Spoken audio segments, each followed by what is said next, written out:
All right, we are live. Hey, everybody.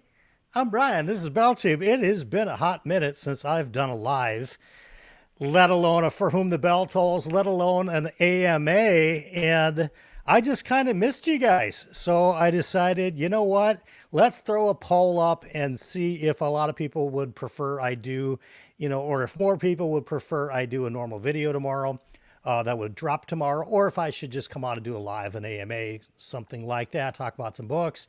And of course, if you haven't been paying attention, this poll went either 49-51, 50-50, or 51-49 for 3 straight days.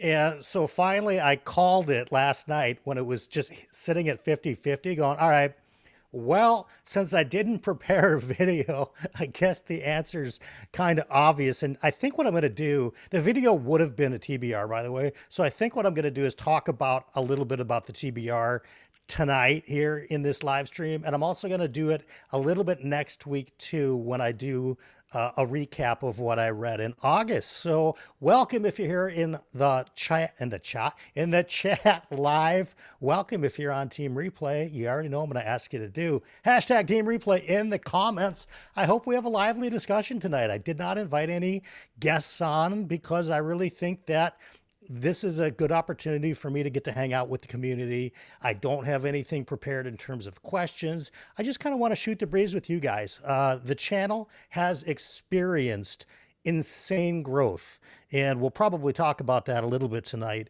And I'm going to go through the comments here in a minute and say hi to everybody. But in case you missed it, I put this video out last Friday called Books That I Regret Reading, or Fantasy Books That I Regret Reading. And I figured it would do the same as every other video that we do here.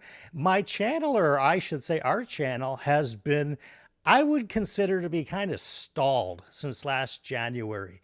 We've not had any kind of near the explosive growth we did really in our first year, year and a half with the channel. And I don't know what the heck happened. And for anybody who truly does not believe that the algorithm decides to smile upon you whenever it feels like it, they've not been in my shoes, because as of going live here today, that video from last Friday, instead of the normal like 1,500 views that it might have, it's approaching 21,000 views. And it has generated about 500 new subscribers to BellTube. So if you are brand new here, welcome to the BellTube community. This is a space where you can come and talk about books. I keep a pretty tight fist on the neighborhood in terms of making sure that, people are respected. We can have totally different opinions. But if you don't know, I used to run a nightclub for about 15 and a half years, and my tolerance level for any type of bullying or weird stuff is like a big zero. So this isn't the place for that. But if you like books, even if we totally disagree on stuff, in the fantasy, science fiction, and lit RPG genres mainly, I think you're going to find a really cool home here. Now, I've talked a lot for the last 4 minutes. I'm going to say hi to some people in the comments. Delicio, another one of our amazing patrons. Good evening, Brian and everybody. I hope you're all doing good. Same for you. Oh, one of my favorites. It's my main man. This is Derry. Love to see your face, Brian. I even remember to hit the like button on the way in. Thank you, Derry. Another thing about that video, it's got like 1,100 likes, which I've never, ever come close to 1,000 likes on any video before. It also had a bunch of really idiotic comments, and we'll talk about that a little bit tonight, because depending on my mood, I either just blow it off, or you guys know me, I come at it with a full head of steam. Excuse me. All right, Noel, good evening. And what else we got here? Derry says, how's your week going so far? Got home from a family visit, and oh my God, it's so nice to be home in your own space again. I know how that feels. I absolutely am a kind of creature of comfort, and I love, after I've been away for a while, to have these books behind me again and to be in my natural habitat, so to speak. Look who is here. Hola, amigos and amigas. Darko, Kindles and Kicks. It's been a hot minute. You and I have to talk on the phone, my man. It's been a hot minute. Great to see you here. K Fox is here. Hello, humans. And K Fox clarified that she means friends. One of my favorites is here. Hi, Brian. We missed you too. Hello, Janny Wirtz. We're going to talk about some of her books tonight, probably too, because I have a couple sitting right next to me. My main man is in the house. Slay. I hope you got my Discord message. If you didn't, you already answered it, because I basically said, hey, man, if you're not working, stop by the stream. Love to see you. All the way from the Middle East. My good friend Marianne's here. Hi, Brian. Hi, Marianne. Thank you guys for joining me so quickly on kind of short notice, by the way. And Heidi says, another Patreon pick for September, or will it be quarterly besides Malazan and what you're reading now? You know, I don't know. That's a really, really good question. Let me think about that. I'll ask you guys in the Patreon what you want me to do. And I think when you hear about some of the books that I've sort of figured that I'm going to read this month, if we can do it in a way that isn't ridiculously onerous, I may try to do it, because I don't want to only read Patreon books once a quarter, but what I want to do even less is miss the book. Like, you guys go out and take your time to put your selection in, and then I don't even get to it. And to me, that's worse than just doing it quarterly.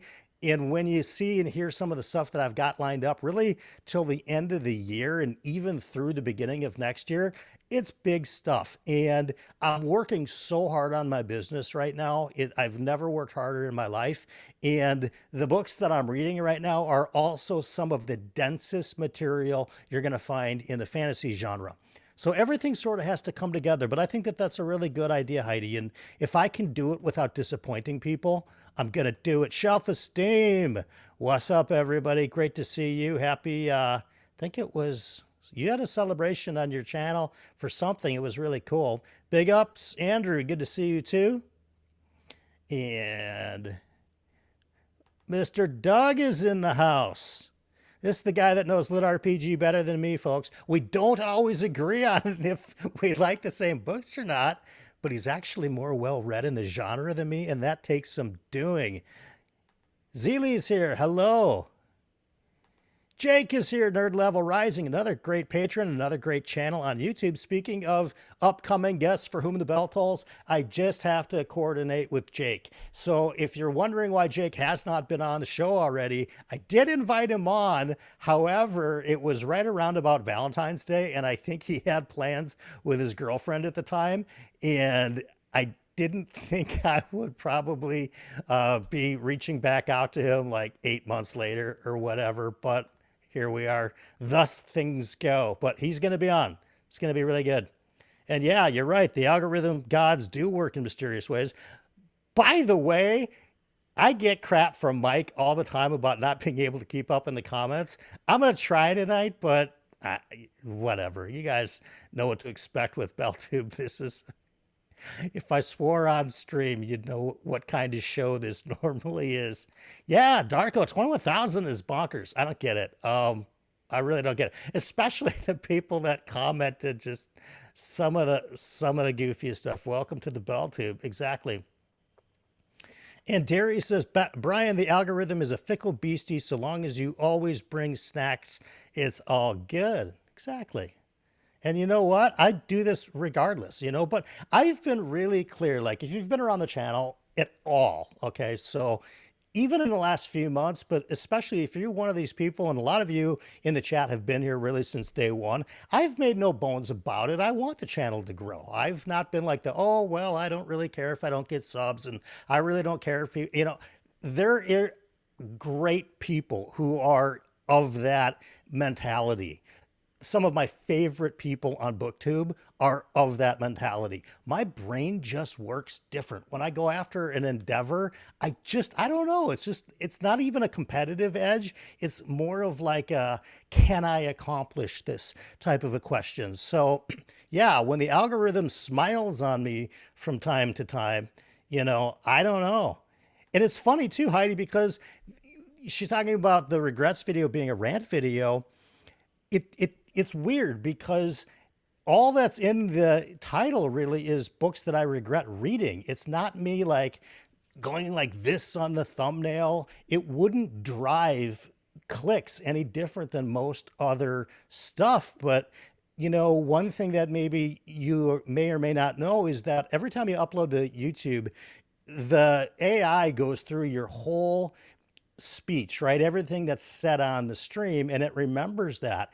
And so it's very possible that it analyzed what I was saying, treated it as a rant video, and then pushed it out to the bazillions of people. Could easily have happened that way. I really don't know. And Andrew asks, if I was stuck on a desert peninsula, which 3 books would I want to have with me? Well, am I really stuck if I'm on a peninsula? Or, I mean, can I get off and go somewhere else? But I think if I can't, what books? They'd have to be huge books. Otherwise, I think, well, I mean, after a while, if you're there for a long period of time, I suppose even huge books seem pretty short. Gosh, I don't know. Maybe the final book in the Dark Tower. Maybe the final book in Realm of the Elderlings. Possibly a Malazan book. Maybe. I think those would be probably my top 3-ish. And they're all huge books. So that kind of qualifies there. As far as like, I don't know, as far as like a book that would keep me sane, I'd probably have to find, honestly, some kind of self-help book that would, it could be anybody from Deepak Chopra to Eckhart Tolle. Eckhart Tolle might not be a bad one, actually. The Power of Now might be an excellent selection for that circumstance, because it would talk about life being not really your life situation, but a much bigger thing. But this is not the spirituality hour, but we could get into that sometime too, I suppose.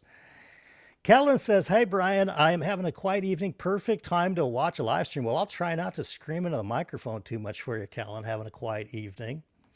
Shelf Steam says, you deserve all the success. Oh my God, I can see how many comments behind I am. This is hilarious.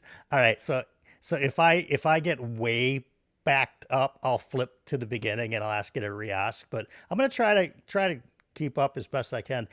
K-Fox says, idiotic comics are how comments, exactly, right? I mean, until you get the trolls, you have no idea. Sam, hi, looking forward to it. Looking forward. Glad you're here. Tori Talks, Brian. I would have screamed that, but I would have deafened anybody who's listening in headphones. Congrats on all the big milestones, my friend. Thank you, Tori. I got to say, it's funny because when the channel first started, like, Tori had put out a tweet. It was Twitter back then. And all of a sudden I had like 50 subscribers in like 10 minutes because Tori had said, hey, my friend Brian's got a channel. You guys should check it out. And yeah, I don't know what's happened in the last week, but I never did. I said I was going to do like kind of a live stream celebrating 5,000 subscribers. And tonight, I guess, is kind of like that, but we are closing in on 5,800 subscribers. So I don't doubt that like in the next week or two, maybe we'll be at 6,000. So that's kind of fun. It's nice that, consistency can kind of pay off, even if it wasn't for a video that is really, kind of more my normal stuff. But I thought it would be a fun video to do. The Right Stuff. Hey, Brian. Hey, Right Stuff. And how slow is the notification? I just now got to the ding that you're live. Well, Derry, you are on the other end of Earth. I mean, literally, any further from me, you would be in Venus or Mars, I think. Christopher Navo, another great friend of mine. What a wonderful surprise to catch a BellTube live. Howdy, Brian. Way to go. You have come so far. Well, thank you, Christopher. You were one of those 50 people that were first subscribed to the channel. So that's really awesome. Sarah Beth is here. Hello. I'm going to hold up a book in a minute, I think, that you might recognize, possibly. Where are we here?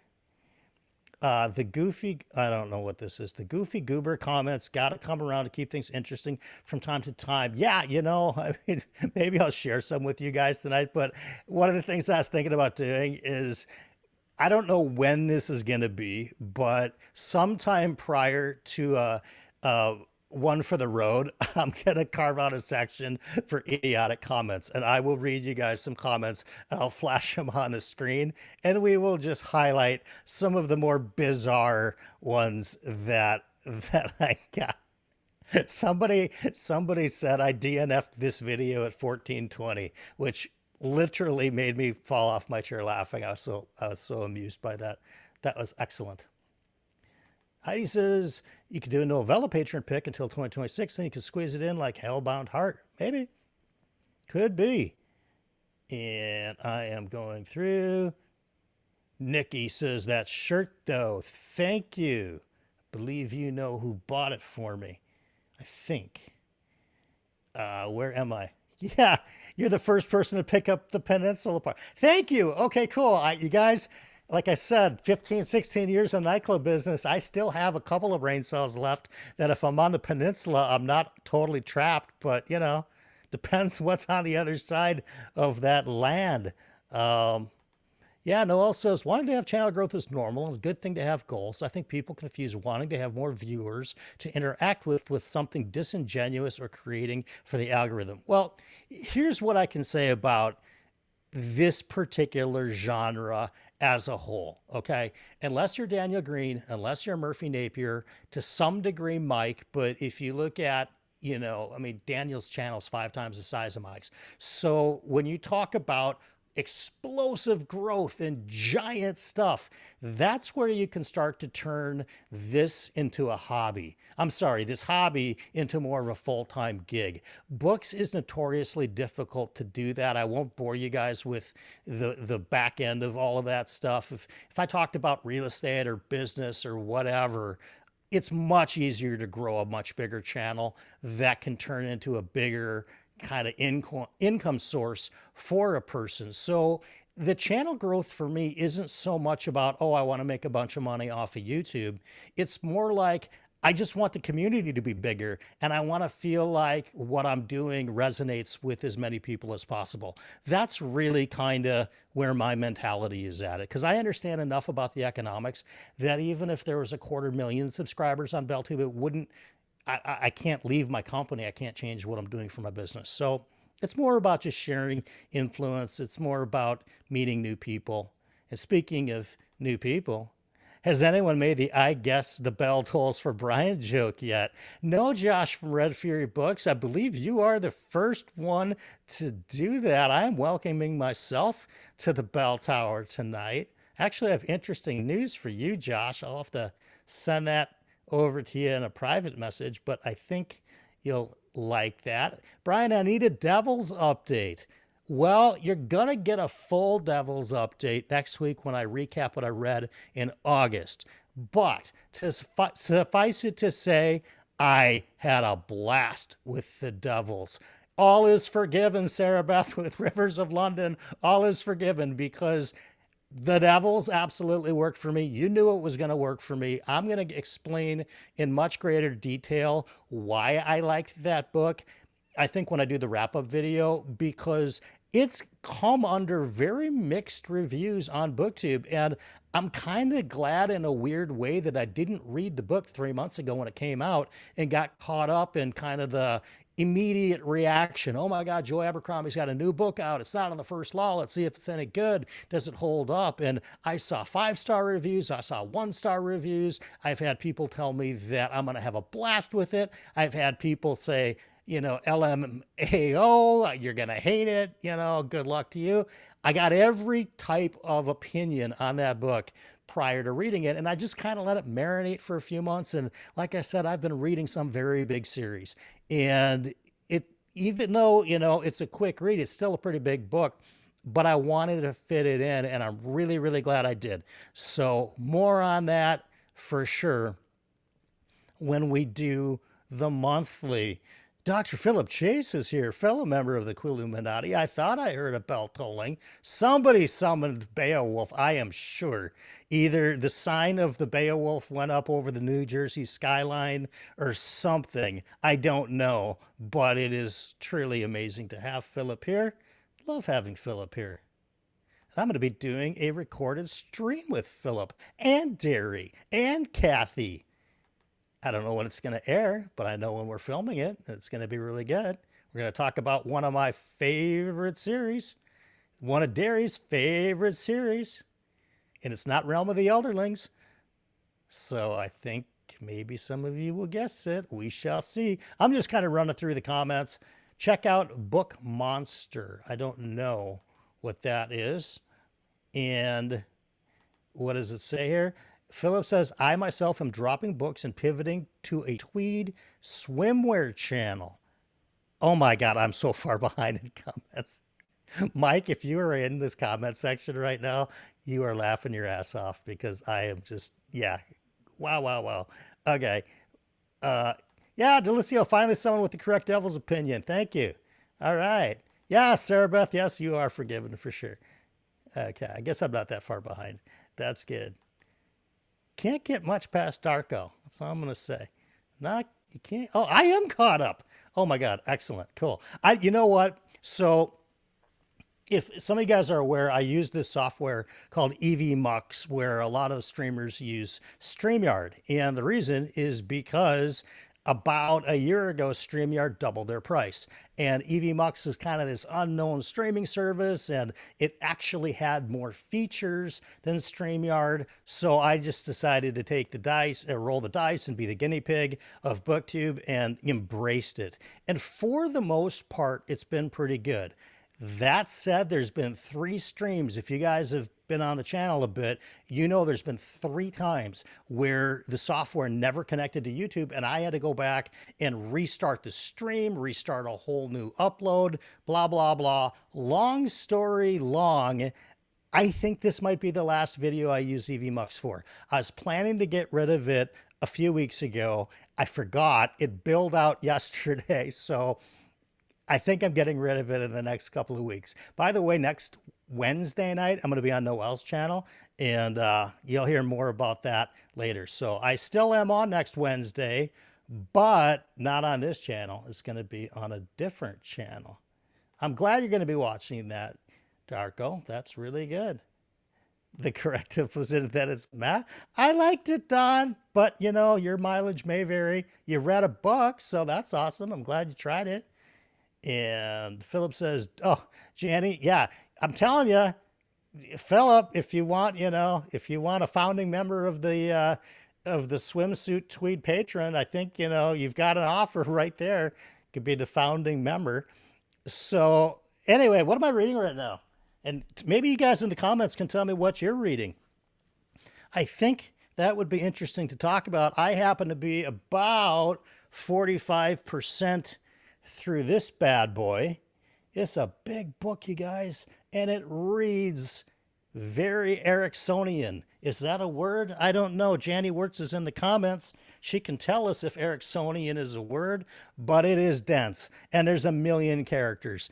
And every time I pick up the book, I have to go back and read like the last couple of paragraphs of wherever I left off just to sort of get the continuity going again. And when I opened the dramatis personae at the beginning of the book and was just like, oh my God, there's like 5 or 6 pages of characters in this book, I already knew what I was in for. Now, that said, I'm having a blast with the book. It's just taking me a while to get through it. That's why there's going to be a TBR fail, because what is today? Today's the 28th. We've only got a couple of more days in the month. There's no way I'm finishing this by the end of the month. And I think I was talking to Mike about this a couple of days ago, or maybe it was a group conversation with Quilluminati, but I think that I'm taking all the pressure off myself to finish books by the end of the month deadline cutoff. I've been doing that since this channel started a couple of years ago. It's going to be 2 years in November. We will for sure do a big live, and I'll bring a bunch of guests on and stuff like that for the 2 year. But I've always been like, no, I want to finish whatever I'm reading by the end of the month, start the first of the month with something brand new.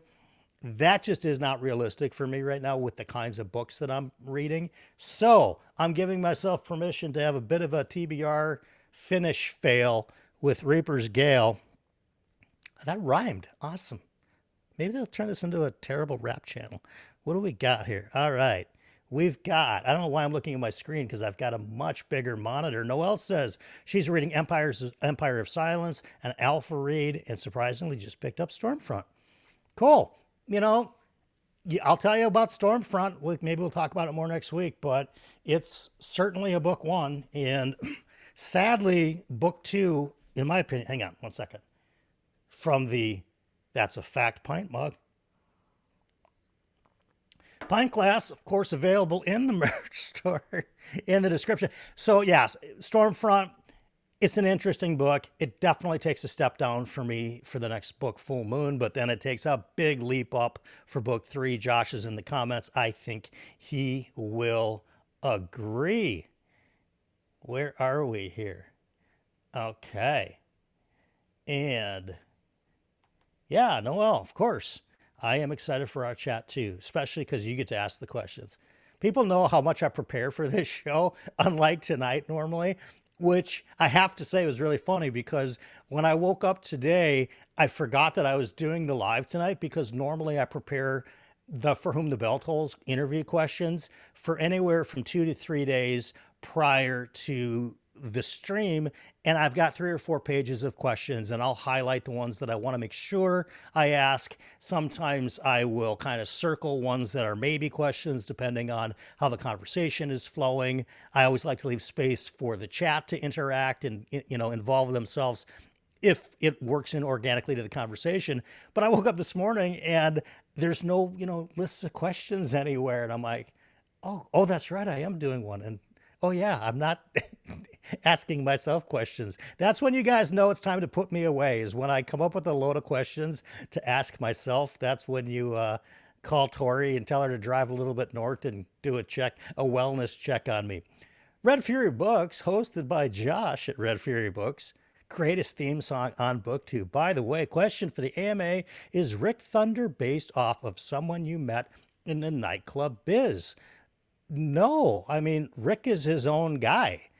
I would love to say that he reminds me of anybody, but Rick's his own guy. I've known that dude for decades. Not always an easy guy to find. He's hospitalized way more than he lets on.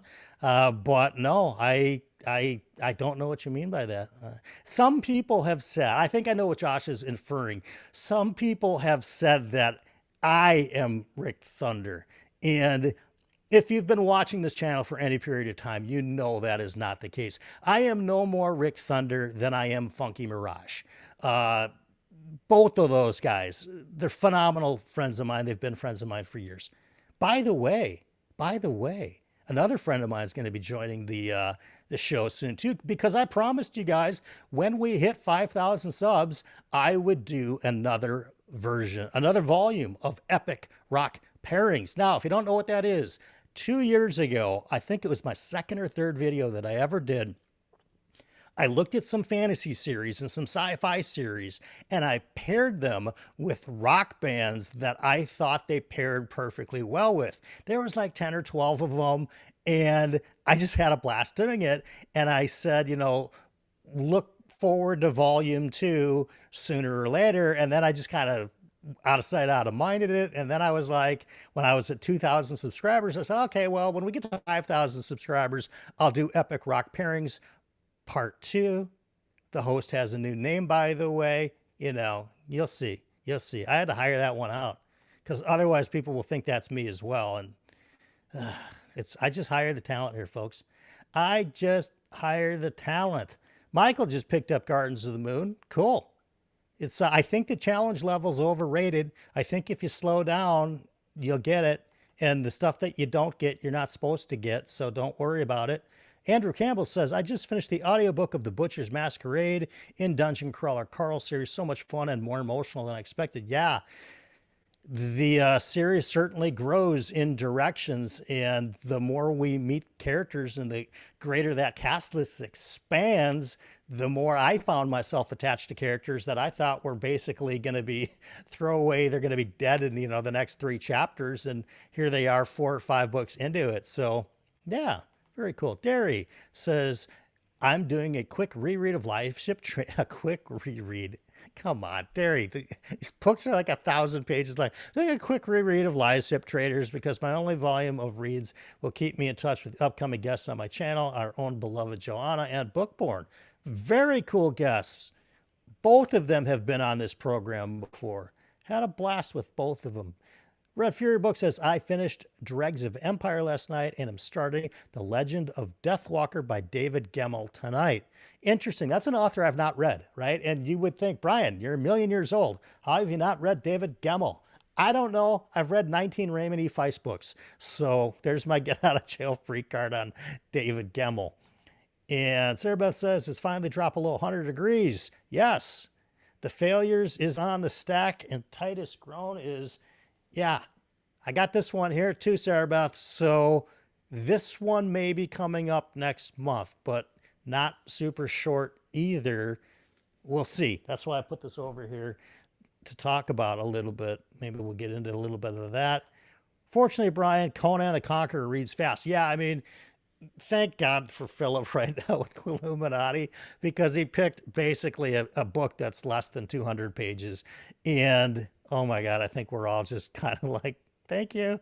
Thank you, Dr. Fantasy. You rock. Arian says, reading Lightbringer, Cabin at the End of the World, and The Art of Prophecy. Interesting. Do you read those all sight reading or some of them audio, or do you kind of have 3 books ongoing at the same time? Physically, how do you do that? I normally do 1 book in sight reading and 1 book on audio, which, by the way, according to several idiotic comments I received on my last video, listening to books is not reading and it does not count. You have not experienced the book properly if it hasn't entered your mind through your eyeballs, so your eyeballs can interpret what the author's intent was.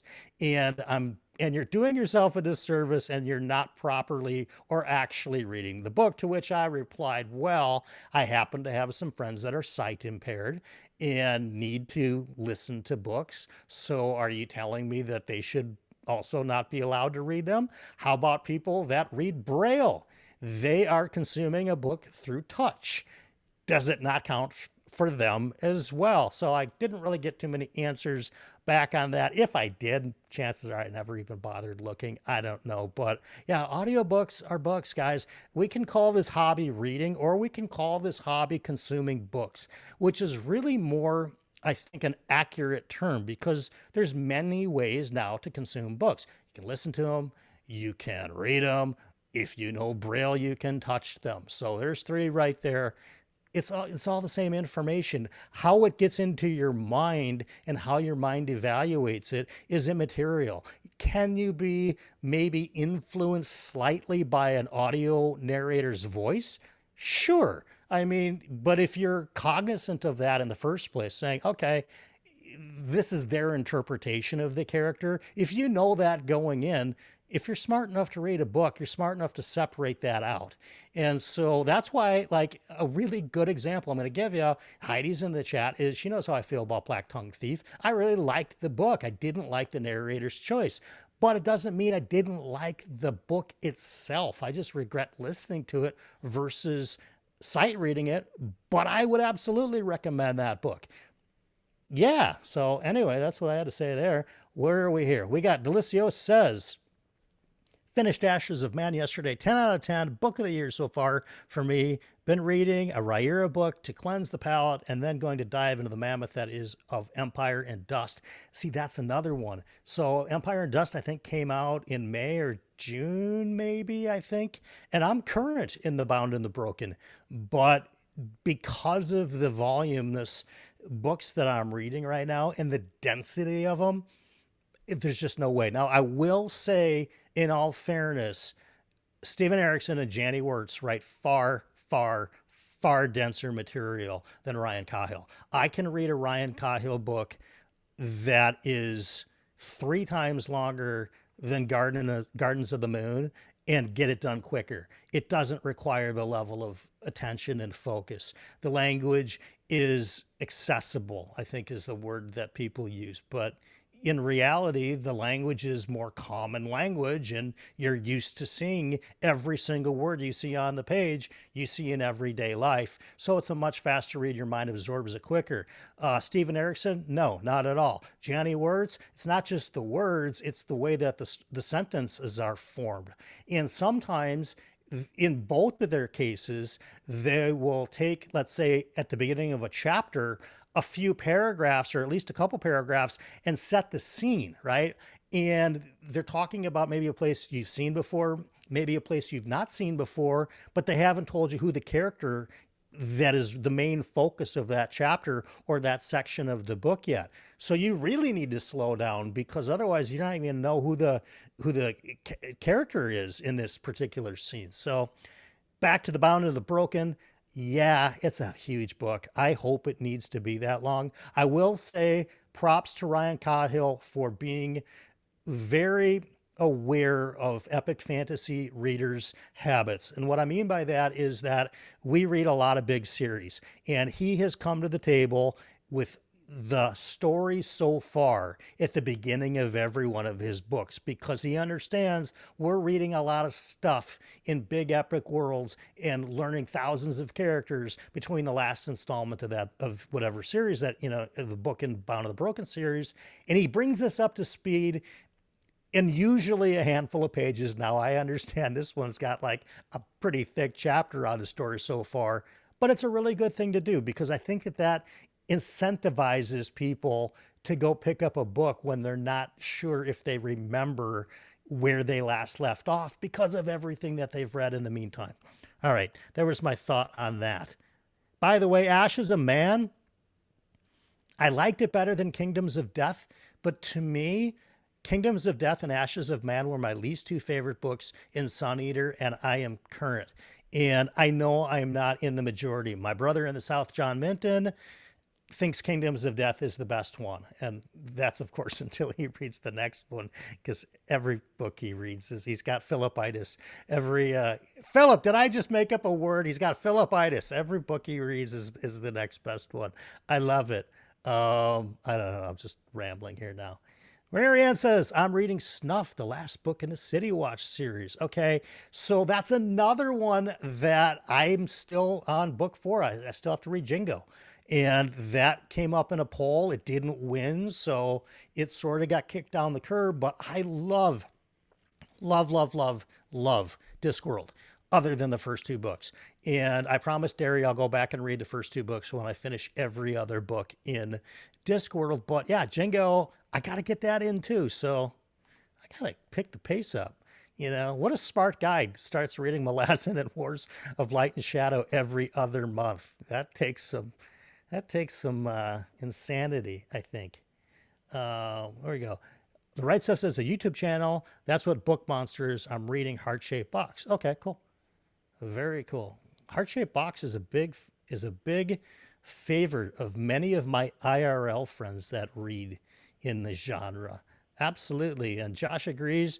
Absolutely agree on your Dresden assessment. Yeah, you just got to get through Full Moon. And you'll hear this a lot. I famously bashed Cradle that it gets good at book 13, but in reality, and if you like Cradle, by the way, that's cool. I like it. I don't, but I'm glad that you do, because I want everybody to like what they read. And that's another thing I wanted to mention today, in case any of you guys are the commenters and you're just kind of lurking, or maybe you're watching on replay and you're just like, didn't get a video from me this week and wanted to just hang out.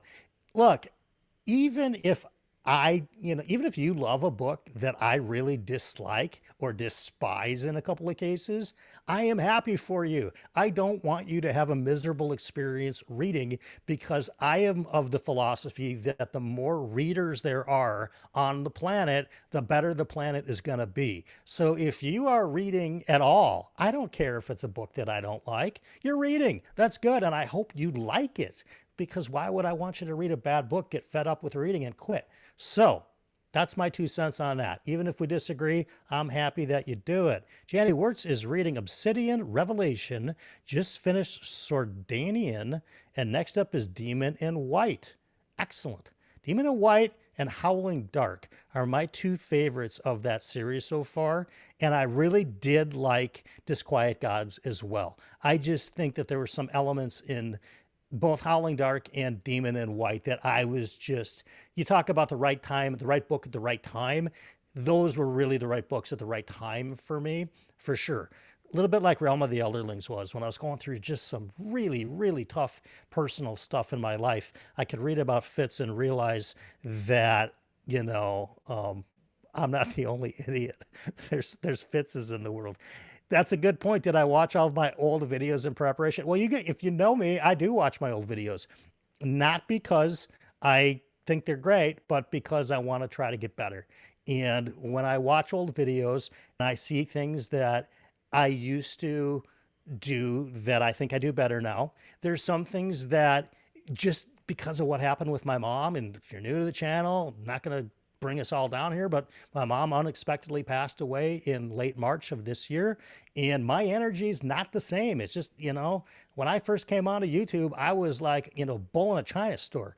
And when something like that happens, I hope, I hope you've not dealt with this before, but if you have, you know what I'm talking about, that your whole worldview is just really goofed up for a while and your personal energy is really off. And as much as I tried to do BookTube, I didn't want to fake it and phone it in either. So I just tried to be as authentic as I could, but I know that my energy for the first few months was not what BellTube was really kind of all about when we first got started.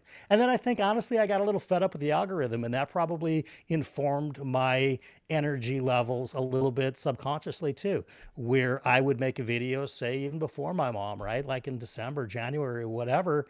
And I go back and I look at it now and I go, you know what? I did not have the same gusto that I did right at the beginning. And I think that that is a little bit of algorithm fatigue as well. So I've been trying to balance everything out a little bit, and now things are in a really good spot. But yeah, I watched the old videos just to try to get a little bit better. John Rammel and I, on our last episode of For Whom the Bell Tolls, he does the exact same thing. It's not about, oh, we want to see ourselves on TV. It's about how can we get a little bit better at what we do. Noel says, yes, you inspired me. I do my research before bringing people on the channel and watch tons of their videos to prepare. It's a great way to do it because a lot of us, especially in this corner of BookTube that I've noticed, we've been on each other's channels a lot and we get asked the same questions a lot. And when I decided to do For Whom the Bell Tolls, the whole purpose of the live interview was to ask questions that they've not already been asked ad nauseum. Now, are some of them going to cross over? For sure, right? I can't be entirely original, but I can at least do my homework and look at what they've created, see what's important to them, ask them the stories behind the videos, what inspired them to make one such video or some life experience that was informative in who they are as a reader and who they are as a booktuber, that type of thing. So, Philip Chase says, hot tub electrocutions often result in hospitalization. You're not lying, Philip. Just talk to Mr. Thunder. Andrew, back to work in Australia. Thanks, brother. We'll see you on Team Replay. I mean, David Lee Roth anymore? 80s hairband. Yeah. Yeah. Well, actually, I saw a video of David Lee Roth live last week. It was brutal. Brutal. Like, awful, awful. Doug says, had to step away for a bit, so this is a bit late. Currently finishing up Jeff Haskell's Full Metal Superhero, which is a bit uneven but entertaining. Cool. Doug, is that Lit RPG? I'll get to your answer in 47 comments. Christopher Nava says, I'll be starting my September with 80s Fantasy Sword Point by Ellen Kushner. That doesn't sound familiar, but I wouldn't be surprised if I've picked up the book at some point in my life. I don't think I've read it though. I think I would remember either the author's name or the name of the book, I think. And Doug says, and I just finished the most recent book in the Apocalypse parenting series, Aaron Ampersand, which is brilliant. One of the best lit RPG series I've ever read. Yeah, see guys, he is well versed. And oh my God, we're this far back. I can't wait for volume 2. Yeah, it's going to be good. And the cool part is there are so many series that I had not read when I did Rock and Roll Epic, or when, when Rock and Roll Epic Pairings Volume 1 was released. Now I have. Now there's things like Malazan to talk about. Now there's things like Wars of Light and Shadow to talk about. There's some pretty good series out there. Yeah. Gardens just really requires patience more than anything else. Yeah, Don, you're totally right. Yeah. And he doesn't hold your hand. And you know what? Sometimes as readers, it's like we don't need the author to hold our hand. So, I mean, I've said this before in other live streams. Would I recommend somebody's first fantasy series being Malazan? No. I mean, it's like, would you recommend somebody who's never driven an automobile before to drive a semi truck for their first time behind the wheel? No. Get them a compact car that has 4 cylinders that they're not going to hurt themselves in, right? So same with fantasy. Start with the, a little bit more accessible, easier reads, and then you get into that stuff. But it doesn't take forever. There's no reading resume. There's no checklist that you have to read these 10 series and then you're ready for, the tougher ones. It's not like that at all. You just got to get used to big epic lands. You got to get used to character and cast lists that are more than a handful of people to follow. Once you're there and you can keep that in the back of your mind, something like Malazan is not going to be a big deal. It's just, if you're used to reading really fast, that might be the frustrating part for you. Like, again, my brother in the South, John, normally reads 100 pages a day. Not when he's reading Wars of Light and Shadow, not when he's reading Malazan. It's 100 pages a day is not at the same reading speed as other things. The Vikings over under 6.5 wins. Arlen, take the over, brother. You gotta, or sister, I don't know if your brother or sister, Arlen could go either way, I suppose. But yeah, I gotta go over on that one. I think David Gemmell might work for you, Brian. I agree, particularly because I think you can kind of read them as you feel like it. And I don't believe that they're big cliffhangery types of books. If I'm not mistaken, I know that Janny would know.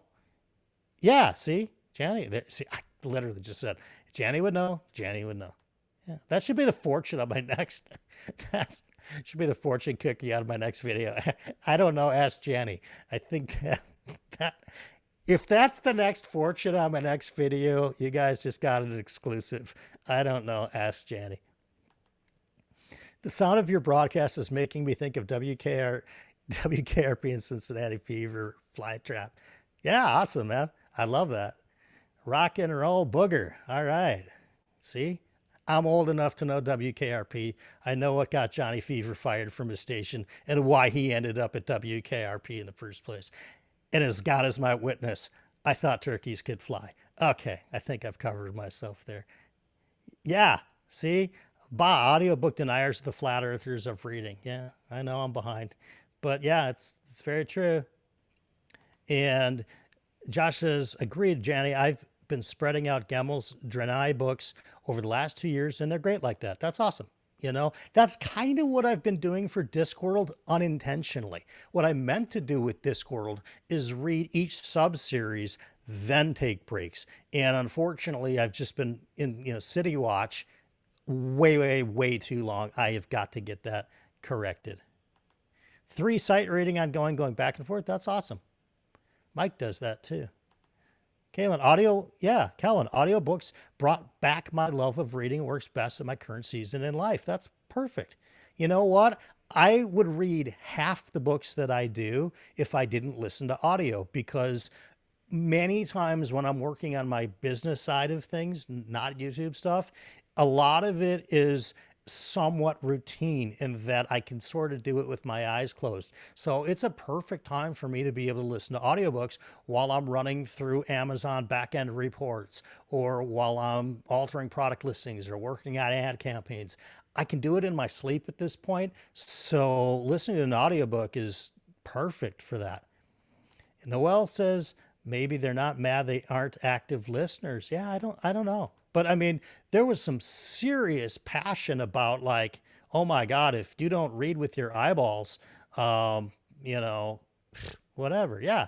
Derry says audio consumption is a skill I had to learn. Maybe the deniers are finding that difficult, personally worth the effort. Yeah. I mean, that's the whole thing. I mean, if something happens to you physically where you can't physically read, why should you lose one of your favorite hobbies in the world because some idiot thinks that it's you don't qualify in their club anymore? Like I said, I mean, I'm like the nicest dude you'll ever meet, but I do not tolerate kind of like aggressively bullying types of crap. I mean, guys, I threw people out of the nightclub at least once a weekend. Throwing them out of the comments isn't hard.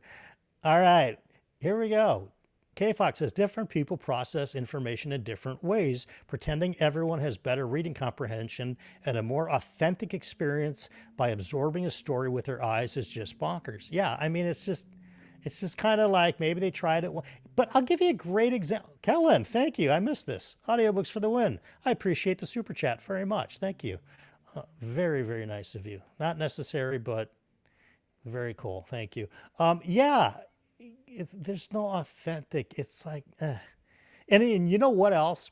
I will say that there are audiobooks, or there's one thing I was going to say first. Even people that I know, Mike and John over Talking Story, they don't do audiobooks. They just can't concentrate. Both of them wish they could because they'd get more reading done. It's just their mind wanders. And I totally understand that. In John's case, his mind is so small that really, come on, we got to just be happy that he's able to. John, you're not in the chat, so you're gonna get roasted kind of regularly. I don't roast Mike. Mike's the goat. Mike Sama and I keep that just between me and him. Where are we? Noel says, after listening to an audiobook, I found myself becoming a more active listener in a daily conversation. Very true. That's very good. Christopher says, I just got my copy of Empires and Dust hardcover. Yeah, it's a brick. I love that Ryan provides recaps. It's so helpful. And it's respectful to the reader. You know, I mean, I just like it. Howling Dark was my favorite until Disquiet Gods, Dennis M. Myers. There's another author. I think I have 2 or 3 of Dennis's books over there that he's been kind enough to send me. I still haven't got to them, and I hear from John that they are excellent books. I think Andrew may have said the same thing too. So they're on the TBR. Philip says, I did make up a word, and no one wants Philippitis. I don't know. People might want Philippitis. I mean, it depends if they're healthy. I don't know if the healthcare in this country covers Philippitis, but probably not. Yes, Brian, more Discworld. Absolutely. That is the way, Brian. Yeah, Discworld. Janny says, Philip does not love everything. I've seen that face when he puts a good look on a book that doesn't fit. Yeah, I mean, truly the nicest human being on BookTube for sure. I mean, behind the scenes, he's kicking dogs everywhere, obviously. But I mean, on camera, I mean, come on, he's the Mr. Rogers of BookTube. Although John's kind of close to Mr. Rogers too. So yeah, I don't know. Where are we here? Oh, Christopher says, I think I saw that look on Philip when we read The Wall of Storms. That's Dandelion Dynasty, I believe, book 2. Yeah, that's another series, you guys. And, you know, I don't know what to do there because Evie from She Was Only Evie sent me the whole series. And both Mike and Philip noped out of it. And I'm not opposed to reading it, but the books are pretty big. And the density level of my reads, at least until February, is pretty tremendous. Now, I may be changing up a couple things, but I want to talk to some read-along friends before I do it. But Tori says, I'm trying a little bit of Demon and White this weekend to see if I want to continue. Yeah, you know, when you're friends with people on BookTube and you get to know their tastes a little bit, generally, the hardest one for me to pin down sometimes is Tori. There's some books I think she's going to love and they just fall flat. Some books I think might fall flat and she really likes them. And when she said she was going to be reading Sun Eater, I said, I legit don't know if you're going to like this or not. You might or you might not. that was a really hard one for me to know. Like when John said he's going to start reading Sun Eater, I'm like, yep, he's going to absolutely love it. No problem. But when Philip said he was going to start reading Warlord Chronicles, I was like, oh my God, this guy. I'm surprised Philip wasn't like in the dedication page by Bernard Cornwell saying, thank you for bringing medievalism back to the 21st century and not, and basically finding the cure for Philippitis. That too is probably in an addendum somewhere. Jim wants to know if I read any Warhammer novels. I've not. Tell me where to start, either in the comments. Comment in this video so I don't forget where to start with Warhammer, because I am interested in it. I think it would be cool. I do like reading adaptation novels of things that came first. Behind me, you can't see them, but there's a million Star Trek books. There's a bunch of Highlander books. There can be only one. As a matter of fact, speaking of Philip, it's not, he didn't study medievalism, you guys. He was there. I'm telling you, there can be only one. But yeah, throw that in the comments because I will read Warhammer. It sounds interesting to me, actually. And Darius says, Hob, Fitz can make anyone more content with their life. If his life looks good in comparison, good job being here, right? Exactly. Very cool. Oh, thank you, Derry. I hope so. I know so. She's somewhere. Just some days are tougher than others, but you know how that goes. Tori says, don't ever feel bad about having a tough time, Brian. Life happens. We can support each other through the ups and downs. Yeah, I try to do the best I can with that as well. I'm sorry I am kind of behind in the comments. Doug, thank you for answering your question before. My question, Full Metal Superhero is not a lit RPG. It's straight up superhero fiction, which I consider a subgenre of urban fantasy. So would then JCM Burns Hybrid Helix fall in that for you, Doug? I suspect if you've not read those, you would like them. I think that's up your alley. Darko says, who is your favorite singer, musician, band that rose to fame in the 21st century? I need to phone a friend on this one. I'd like to call Darko, please, and have Darko tell me the answer to this question, because honest to God, if it was recorded after the 80s, I don't even know what it is. My Spotify is on consistent rotation, and now that they've got the Spotify AI that thinks it knows what you want to hear, all it does is plays 70s and 80s rock constantly. That's it. That rose to fame in the 21st century, I don't know. I don't, I have no answer, but if I can phone a friend, I'd like to call Darko and maybe he can tell me. I think being this far behind in the comments works well to cycle back through topics instead of spending ages in one place. That's okay. Samwise, how are you, my friend? Good to see you. And where are we here? I love this community, by the way. And if you're watching this for the first time and you're going, why is this guy just talking to chat and not talking about all the books he's reading and what he's going to read? I still might, but I really do believe in a sense of community here on this channel. The longer you're here, the more you will feel a part of it. I promise. We have a super welcoming, community here. Everybody's on each other's side and on each other's team. It's a really cool corner of BookTube. So if you're new here, stick around. You're going to have a really good time here. And Don says, I do a lot of driving when I travel for work. Carl and Donut are currently keeping me company, I guess. Cool. Samwise says, Brian, you should look up the books of MLN Hanover. It's a pen name. Okay. I'll get to that as soon as I can. Oh, I see what you mean. On your long rides. Got it. Got it. Okay. Doug says, when I meet someone who has read at least 1,000 books on paper and 1,000 audiobooks, I'm willing to have a conversation. Without that, they have limited credibility. I think I have. Close, I think. Certainly the 1,000 books on paper. I don't know about, hundreds of audios. I don't know if I've hit the 1,000 mark yet. I have to go back and look. That's a lot of stuff.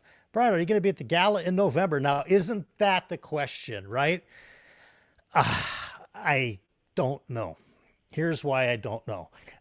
My sister lives here in the summer, and she lives in Florida in the wintertime. my dad, my mom and dad lived here in the summer in California in the wintertime, but my dad is selling their California house. And if he was going to be in California, 100% I will be coming to the November gala for sure. He's talking about Christopher Rocchio's release of Shadows Upon Time, and there's lots of booktubers and fans, and everybody's going to be there. Mike's going to be the MC of it. The plan, if this happens, I just want to make sure that it works out and that I don't have to be too attentive to my dad if he's still here, because it can get awfully cold here in November, and he's going to be 81 in December. So if I'm comfortable enough with it, he doesn't care if he's here.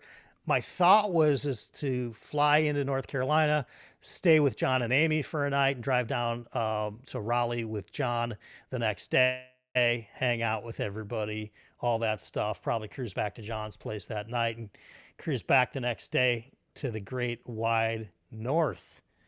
Yes. I saw you coming with Sun Eater. Yes, I did, Tori. I did. Tori, you could always try Book of the New. Tori would hate the Book of the New Sun. I'm trying to figure out who would hate the Book of the New Sun more, Mike or Tori. It might be a dead even tie for completely most hated book that they've ever read. I would be interested to see. If I had to bet, I think Tori would like it better than Mike, but not by much. We have full coverage for Philippitis in Canada. See, Philip, you are bringing healthcare to the world.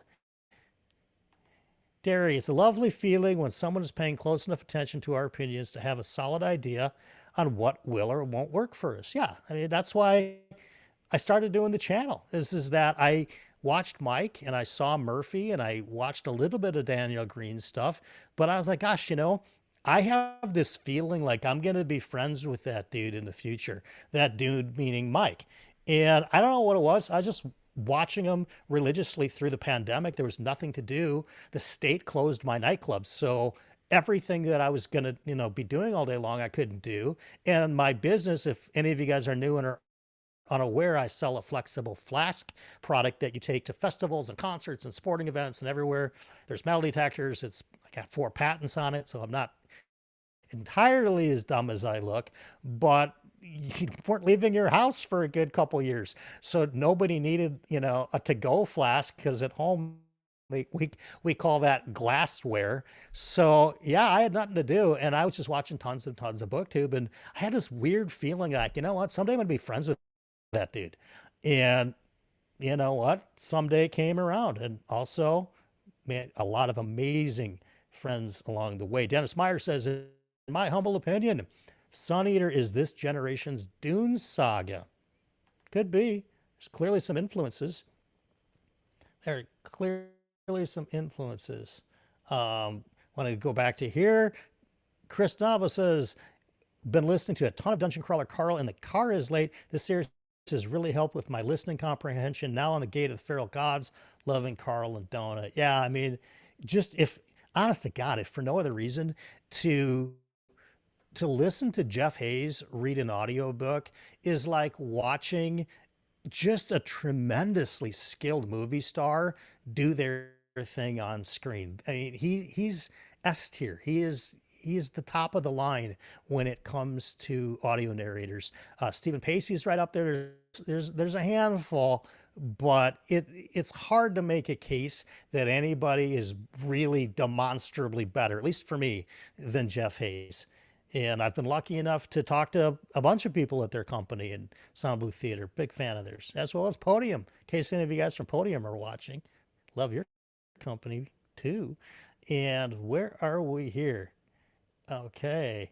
Thank you, Darko. Beyonce. I would like to answer the question that Kindle and Kix had, pondered earlier, asked me anything. Who is my favorite person to legit break out in the 21st century?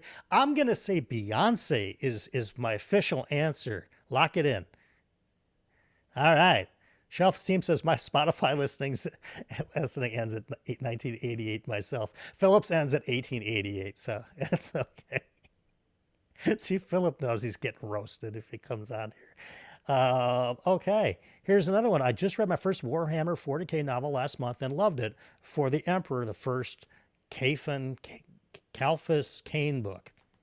Space Marines, that's kind of what I know a little bit about that. Very cool. My favorite band is the Warning Three Sisters Who Rock. Cool. Or your current favorite band, I should say. Where are we? I know I'm a little bit behind. Okay.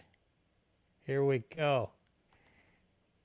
Red Fury Book says, I prefer the artist that rose to fame. See, that's what I meant too. You know, I mean, come on. You want to get into some Beethoven? You got the conductor in the chat, you guys. For any of your classical music queries, don't forget to subscribe to Red Fury Books. Stepan, great to see you. I know it's really late there. I'm really happy that you're here in the chat with us. Absolutely. Where are we here? Hybrid Helix is on my wish list, Doug says. I suspect I will like it. It's kind of like Drake and Sterling's The General series, which is future alternate history, sort of space plus superheroes equals hybrid. Yeah, I think you're going to like it. It's funny. It's got some lit RPG kind of humor in it that we don't get all the time in fantasy. You'll find more humor in lit RPG as a whole, I think, than you do in fantasy. But Joe Burns is a funny guy, JCM Burns. So Wistful Ascending, if you guys haven't read the Hybrid Helix book, it's book 1. It's really, really good.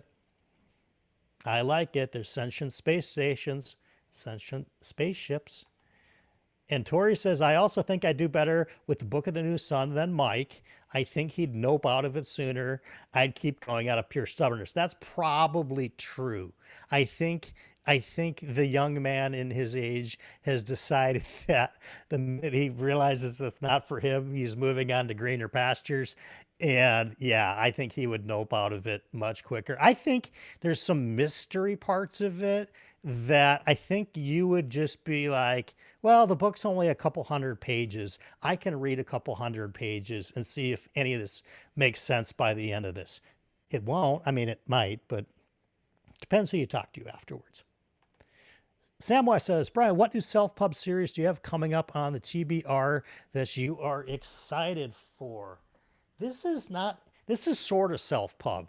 This is Richard Kadri did a Kickstarter like a year or so ago, and I totally forgot I backed it, and this just showed up in the mail this week. Richard Kadri, if you're unaware, is the author of Sandman Slim series, but he wrote this kind of novella. It says, at the turn of the millennium, Ryder is one of the biggest rock stars in the world. Still, something is terribly wrong. He fakes his own death and escapes to a wildly transformed San Francisco, the tip of the new American Amazon rainforest, and sets out to find another life, a new sound, and to hunt down the elusive city of lights that haunts his dreams.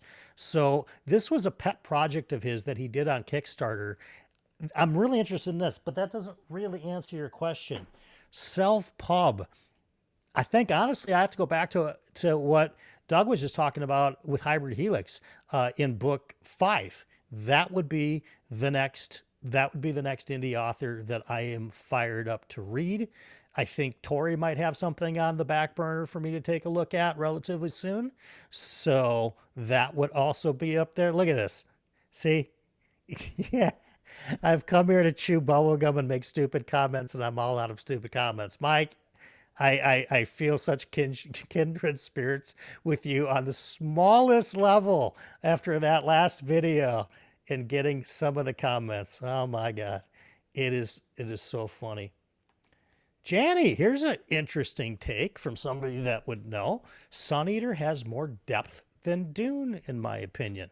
Well, it's certainly a longer story, you know, at least where we're at right now. Now, I am ashamed to admit, now that I know that Mike is in the chat, that I have only read the first 2 books. And I've been waiting on Children of Dune because my friend Galena is going to come on the channel with me, and we're going to talk about Dune Messiah and Children of Dune together. You guys are going to love her. She is spectacularly brilliant. She teaches at the University of Minnesota. She runs a bunch of medical laboratories.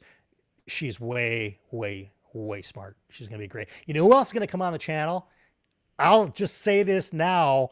I don't know when yet, but my youngest niece is going to be joining me on the channel. She is insane, off the charts, charismatic, smart, sharp as they come. And I think we're going to talk about Sandman Slim, or we're going to let her pick a book and we're going to review it together. You guys, I promise you, will be telling me, Brian, we don't need you anymore. Let Ellie take over the channel. And Ellie might take over the channel because she's phenomenal. Got a brand new job like 3 months ago. She's already the top salesperson at the car dealership. She's 23 years old. It's like she's outselling people that have been selling these cars for like 30 or 40 years. She's bonkers, bonkers good. Yes, Dune Slander always summons Mike. See, we had Beowulf and now we got this. Perfect. Janny says, Mike, fight me. Sun Eater has more depth than Dune. Oh, my Lord. This is so funny. Yeah, I think Mike's right. No, thanks.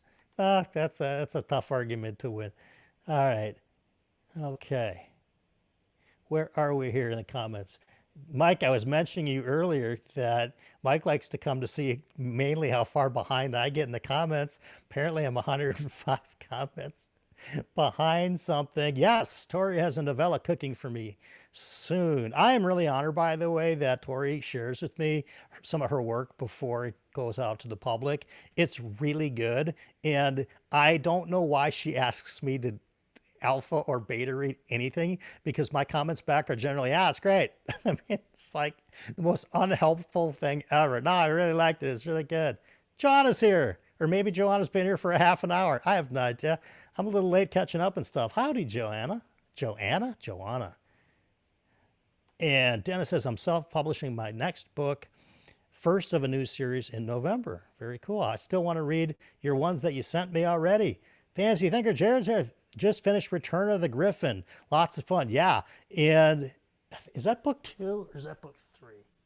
Return of the Griffin, I think, is book 2. I've got them out of order. The next one that I need to read is Eyes of Empire. I just read Shadow of Hyperion, but it's really good. And where are we here? A fun and charismatic person related to you? I would have never guessed. Oh, she is fantastic. Christopher says, I've only read up to Children with Dune series and up to Howling Dark with Rockio. Yeah, I mean, there's influences, but it's not a knockoff. To be honest with you, I find more similarities in Sun Eater with Book of the New Sun than I do in Dune. The thing with Dune is mostly the beginning in his house and all of that, and the machinations of the politics is very Dune-esque, if you're going to make that comparison, which, to be honest, any space opera's kind of got that, right? Different planetary rulers and all of that, right? So I don't think it's derivative of that, but I think there are definite nods to Book of the New Sun within Sun Eater, and they're more Easter eggs. They're not like, it's not derivative. It's just Easter eggs. If you've read Book of the New Sun, you probably know where I came up with this kind of little tidbit I'm throwing you. It's good stuff. It's fun. Tom asks, have you started memorizing 50 Shades of Grey yet? So what Tom Orange here, who's another fabulous booktuber, don't forget to like and subscribe. Tom and I are in a fantasy football league that we drafted our team last night, and I gotta say, I asked, so what does the winner get and what is the loser's punishment? And apparently people have voted that the loser's punishment must be they have to come on their channel and read 50 Shades of Grey, or at least certain sections of it. And my question was, do I have to read it out of the book, or can I memorize it and, really put on a theatrical performance here of 50 Shades of Grey? So we'll see. If my team loses, you may get something. Anitha is in on the joke. You're 70 minutes late, Anitha. You know what? You're in my heart. 70 minutes early, Anitha. You're good. All right. Where are we here? Very good. We've got people talking. I love people talking. Again, if you're reading something that you think I need to be reading,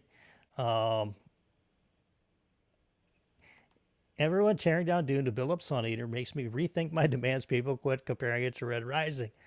I don't know. I don't know. There's just a different eras. Um, to other books in this is okay.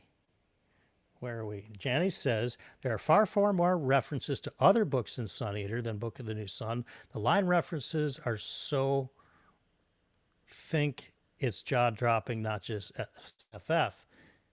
Got it. Got it. Got it. Got it.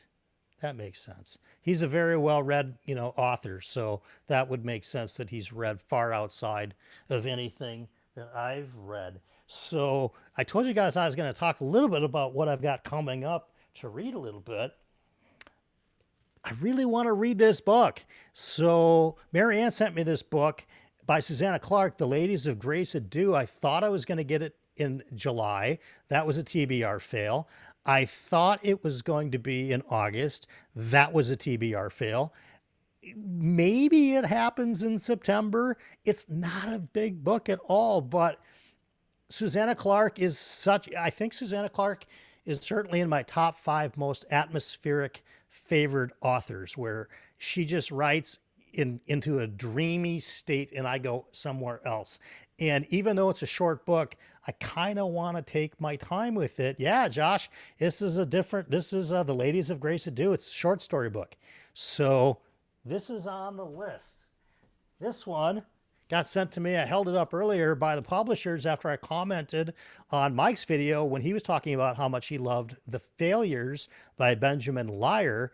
And I really want to read this book. And I was holding The Devils by Joe Abercrombie, in the other hand, earlier in the beginning of this month. And I was like, which one is it going to be? Is it going to be The Failures or is it going to be The Devils? And I went with The Devils because I just felt like I needed an uplifting kind of mood. And I not read this author before. I think this is his first book anyway. And I know that I love Joe Abercrombie's sense of humor. So even if the plot or whatever wasn't going to be for me, I knew his humor was. Luckily, I loved the book. It was really good. What else am I reading? Reading this one. It's got some pretty cool artwork on it. I believe the author and artist is in the chat at the moment. It's a big book too.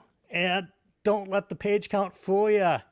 The focus required to really, really get this book or these books takes a minute, and it's well worth the effort if you really want a true, it's the best word I can say for it, is a filet mignon experience, right? When you go out to the restaurant and you occasionally get, the top of the best, that's the world you're living in with, in my opinion, at least, with Wars, Light, and Shadow and Malazan. So I'm eating well, so to speak, but I am eating quite slowly. So because I'm not done with Reaper's Gale, because it's going to go into September, there is a realistic chance that Grand Conspiracy bleeds into October.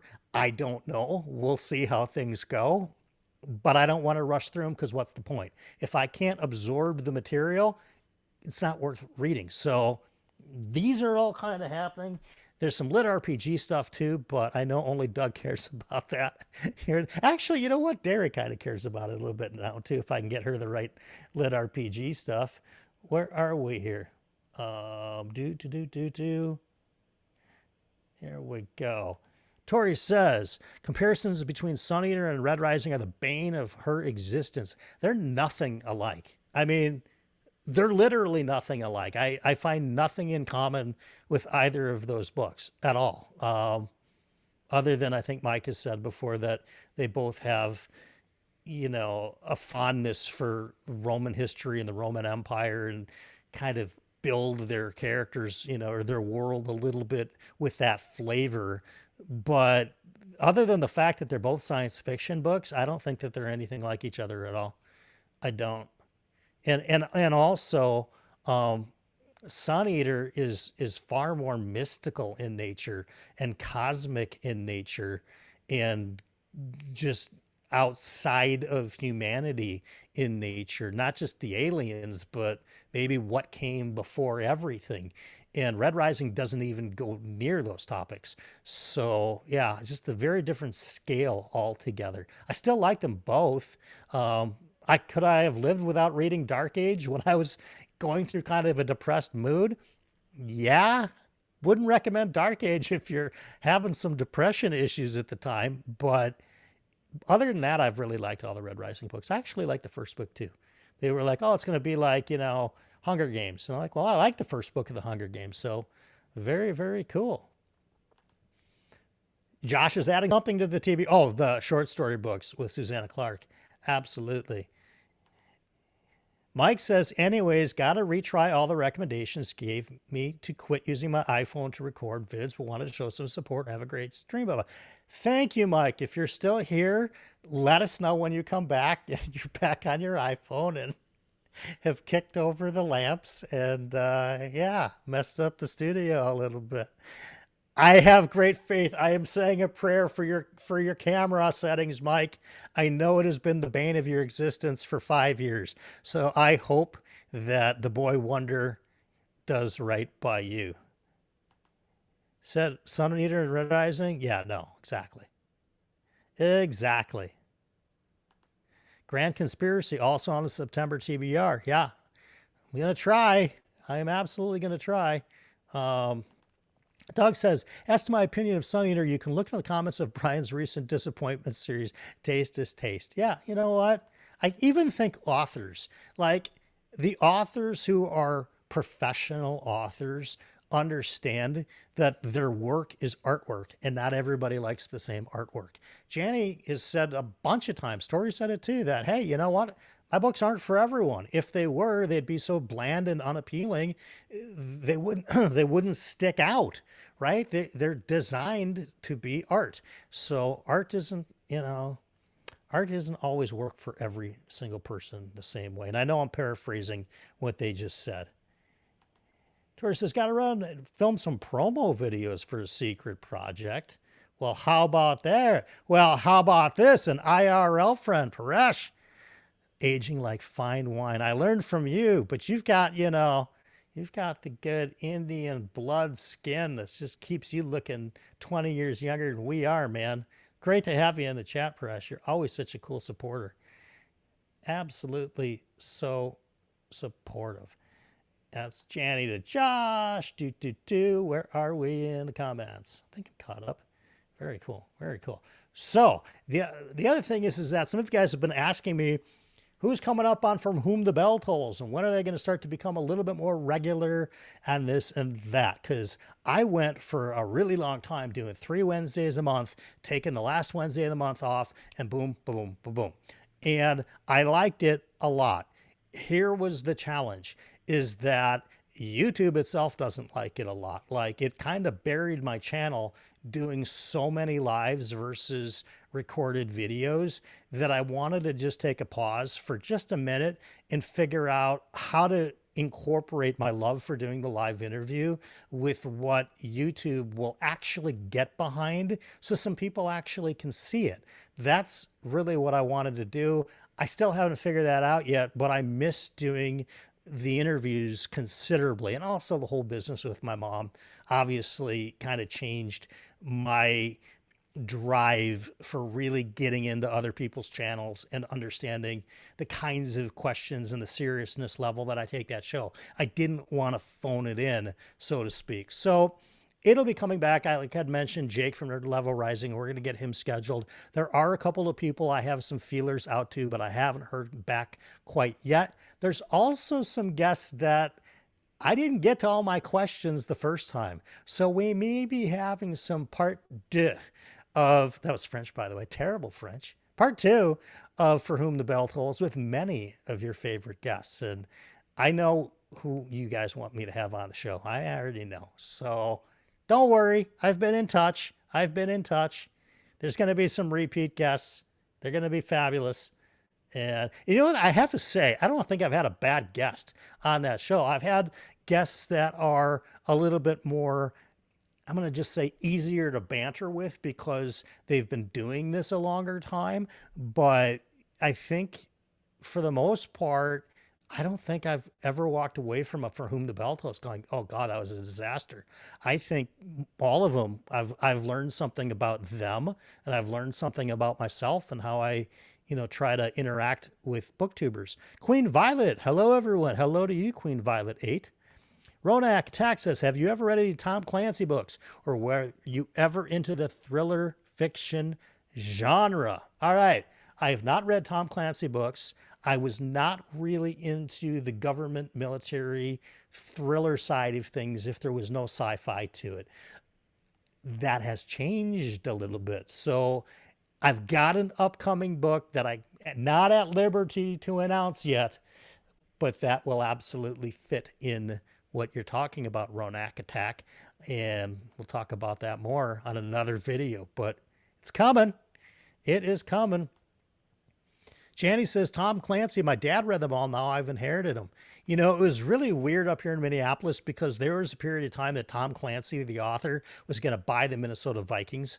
And it was the weirdest thing in the world. And we were just like, what? I mean, just like, huh? He didn't buy the Vikings. But yeah.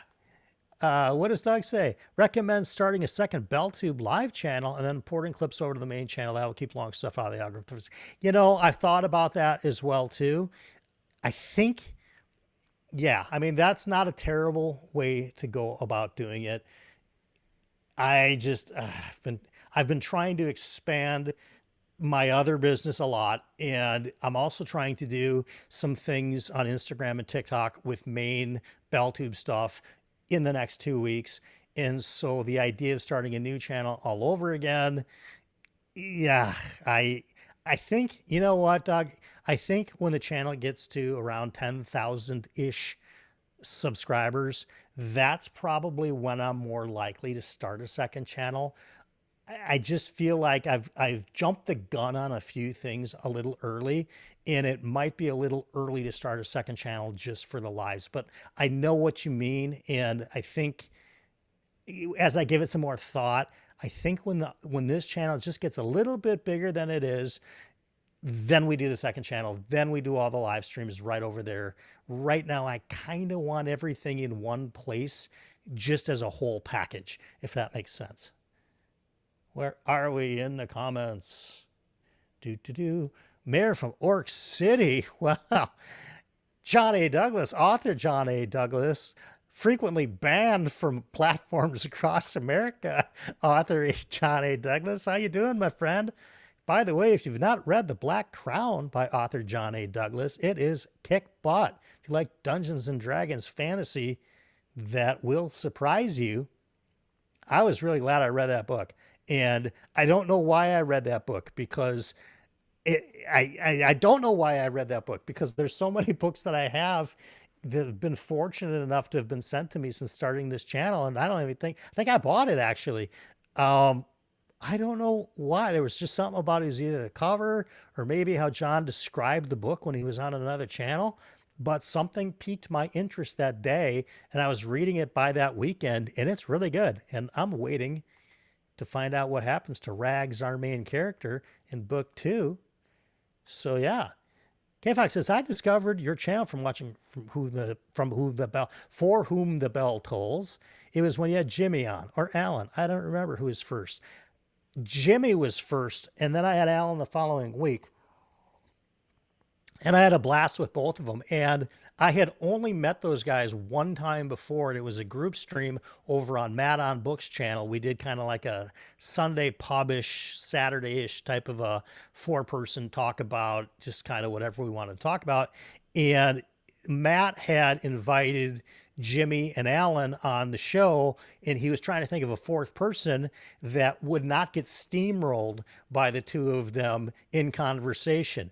And he was like, Brian, there's no way either one of those guys is going to completely steamroll over you. They may get some in, but you can hold your own in a group convo with them. So will you come do this? I hadn't met either one of them before, but we became fast friends after that. I love both those guys. Those guys are terrific. T. Baggins, hello. Have you ever been dadgummed? I don't know what that means. Strange. Okay. Queen Violet says, I just picked up the Sandman Slim books. Thanks for the info. And I got to thank you and the others on BookTube inspired me to read Dune. Awesome. Dune's a great book. There's just so much that came from Dune. We forget this book was written in the 50s. There's, there's just a lot of really cool inspirational stuff that came from it. And it's even reinvigorated some cinema stuff, right? Movie theaters did terrific because of Denny V's adaptation of Dune. So, and I think, what is he doing now? Denny V is doing something big now. I don't remember what it is. Somebody in the comments, somebody in the chat will, I'm sure, let me know, because I was just talking about it the other day with Mike. But yeah, I think you're going to like Sandman Slim.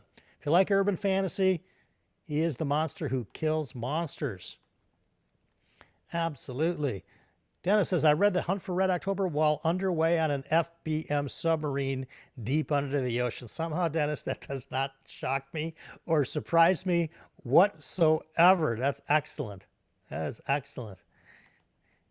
When I read the name Marcus Ramius, I almost soiled myself because my boss's name was Mark Ramey at the time. Probably not the same guy. Sarah, the podcast I didn't work. No, I'm still doing that too. So I transferred all of the For Whom the Bell Tolls into a podcast listing as well. And I'm uploading those to Spotify and I'm uploading those to Apple Music. And if we could invent 36 hours in a day, I would be done with all of this. I'm telling you guys, entrepreneurship is great. But when you're a one-man band in the sense that I am, it is tricky. Everything from every aspect of this YouTube channel I do myself, everything from my other business I do myself. It's a lot of plates spinning concurrently, and one of them is always kind of falling off.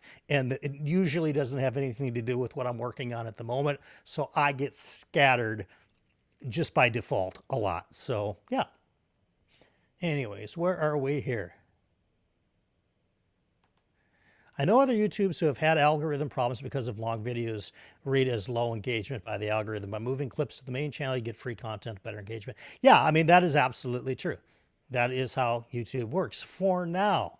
YouTube changes relatively often. And that's kind of the reason why I want to let this marinate a little bit until the channel gets a little bit bigger, because for all I know, 6 months from now, YouTube could decide, you know what, we love 90-minute live streams and we're going to push the crap out of them. Stranger things have happened, and then it would really be a bad idea to have a second channel. So it's really hard to predict algorithms. I can't predict it with YouTube, certainly, right? This last video, if you'd have told me there's 21,000 views on it in less than a week, I'd have said, you're absolutely kidding me. And the same goes with Amazon on my main business. They pulled some shenanigans today that it took me until just before I came on live to do it. Okay, fine. You've only been banned on one platform, but you know what, John A. Douglas? You know what, author John A. Douglas? That gives you time and opportunity to be banned from so many other platforms. Don't sell yourself short, John. I know you have it in you. You can do it. Uh-oh. Look at this. Hey, brother, we'll have to catch up tomorrow. Was having a wine and now got to record with the good Dr. NPL. Oh, I see how it is, Mr. John Mintonian. I hope you don't catch Philippitis while you are recording. Say hi to PL for me. Love that guy. Love you back, Jonathan. Jonathan? John Minton, brother from the South. Talking story. Yeah, anyway, that made no sense. Old school adventure lovers recognize another. That's right, D&D. Dritzt? Exactly. That's totally right, Mike. That's what the Black Crown's kind of like. I think he would dig it. And you're friends with John, so sure he would dig that. Where are we here? I always miss the best shade. You do. I roasted you earlier. You're going to get it tomorrow when you're at work listening on your earphones. Absolutely. John, you can always count on me at least throwing some shade in between 1 and 6 roasts with you, whether you're even here or not. Oh my God, yeah. Talking Story, another great channel you should like and subscribe to if you're not already. I'm sure you already are. By the way, if you've not read Discovery, I highly recommend it. The series is called Strange Eons. Book one's called Discovery. There's an audiobook that is just finishing up production. Don't know when it's coming out, but I'm excited about it. And I love the book. And I'm excited to hear what 7 voice actors do to this thing, because it's going to be really something special. That book is killer. It is such, that book, when I do my annual books at the end of the year, did I read that book this year? It was either in December or January. I can't remember. But it is such a genre blend.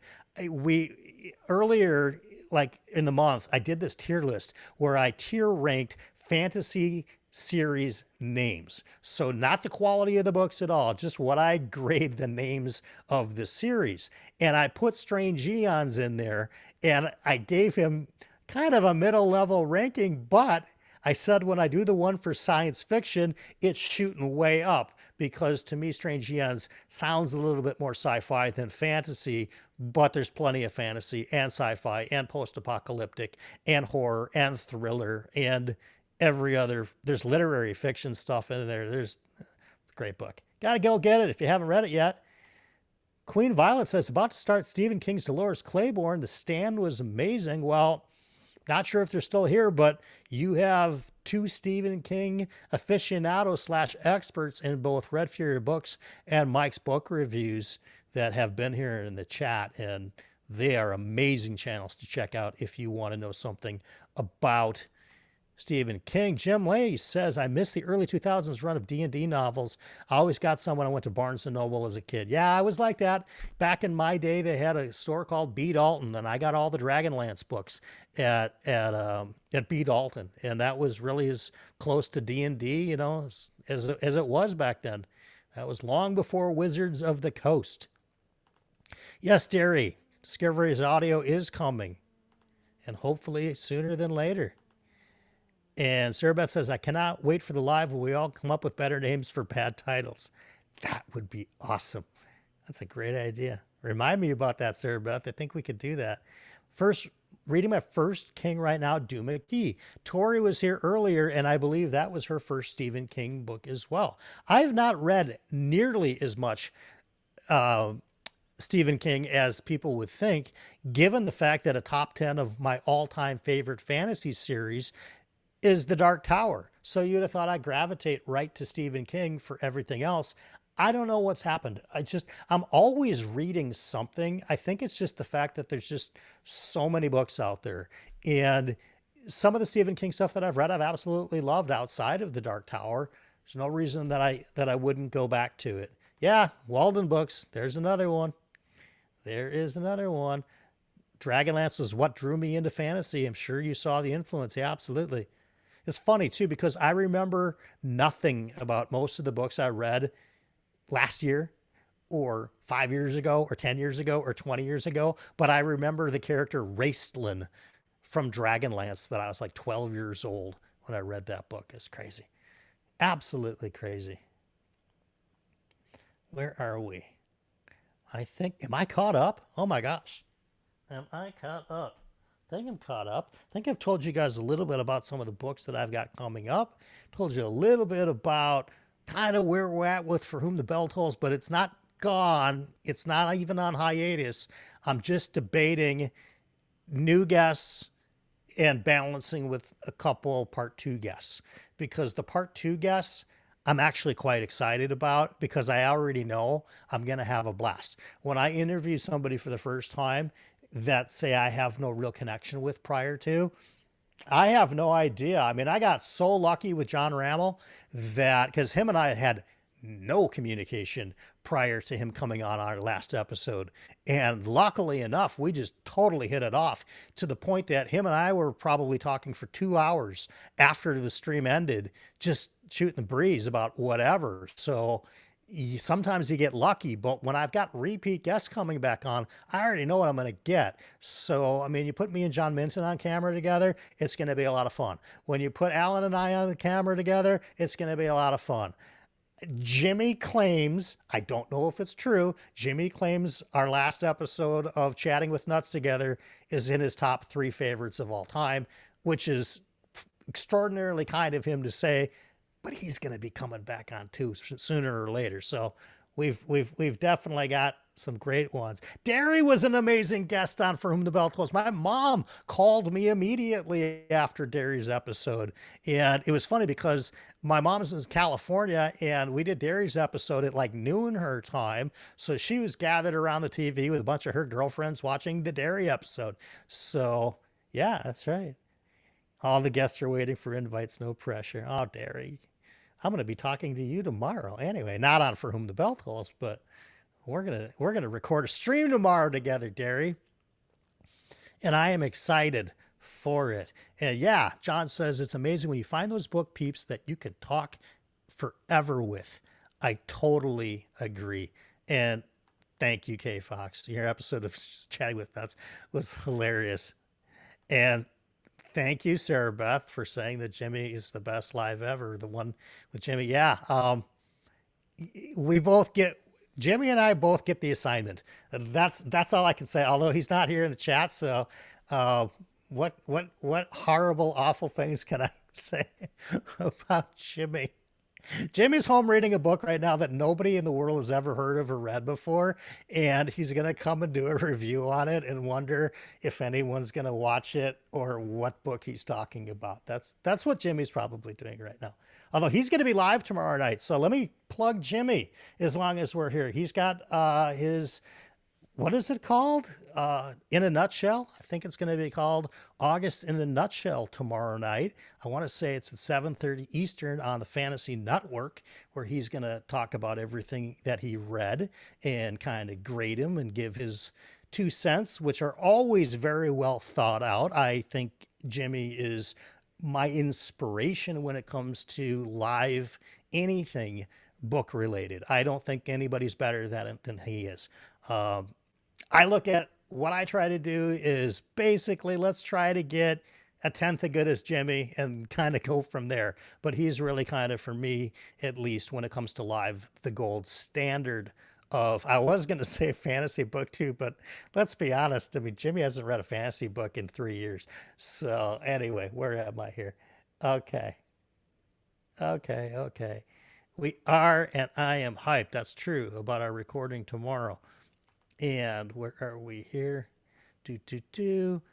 Gotta ask, does anyone know if the Heart Quest books are connected to the Dungeons and Dragons novels? I don't know. John Douglas might know. If anybody's in here that would know that, maybe that would be him. Selling your, you're so nice, Sarah Beth. Thank you. But Jimmy is Jimmy for a reason. He's really, really good. What else can I tell you guys about? Of course, the socials. I put the socials on the, here we are. Heidi has a question. Brian, are you going to read Hunger of the Gods? Did you not like Shadow? It was a 5-star book for me. I love Shadow of the Gods. It's really, really good. That's another book I got to add to the list. And honestly, Heidi, I don't know when I'm going to do it because I think it was, I'm almost positive it was you that said, read it as a duology because the final book didn't land for you. That sort of scares me off of reading the book because you know me, if I read book 2, I'm going to read book 3. And I've got all these other series, so I don't know. I'd like to read Shadow of the Gods by the end of the year. I would. And the third book, there's no way it's happening by the end of the year. There's no way. Like I said, I might be rearranging a bunch of stuff. I just want to talk to some people that I'm doing some buddy reads with, so we're all on the same page of what I'm doing, just for my own sanity. But I may continue exactly as I'm doing right now, because up until now, it's been working fine. It's just that books are bleeding into the next month, and I suspect it's going to just keep getting worse and worse and worse if I don't make some adjustments. But we'll see. I see chat flying through. Yes, Heart Quest was published by TSR. So yeah, if Jingo isn't calling to you, you'll absolutely love going postal. No, Jingo is calling to me. I love City Watch. That's another, there's so many books, you guys. And the books that I'm reading right now are taking me weeks to read. When we started the channel, I want to say I was reading 8 books a month, okay, easily. Now I'm lucky if I'm getting 4 a month because I'm reading dense books. We kind of knew this was going to happen. When I announced in January that I was going to be reading Malazan one month, Wars of Light and Shadow the next month, rinse and repeat, we knew that that was going to slow down the book count for the year. However, it's pushed out lots of stuff. Like you're talking about book 2 of the Bloodsworn saga Heidi just brought up. That's a perfect example. I'd probably be done with that already if I was not reading 2 big series right now. And I'm not stopping either of those 2 big series because I love them too much. I just got to figure out how to do it a little bit smarter, I think.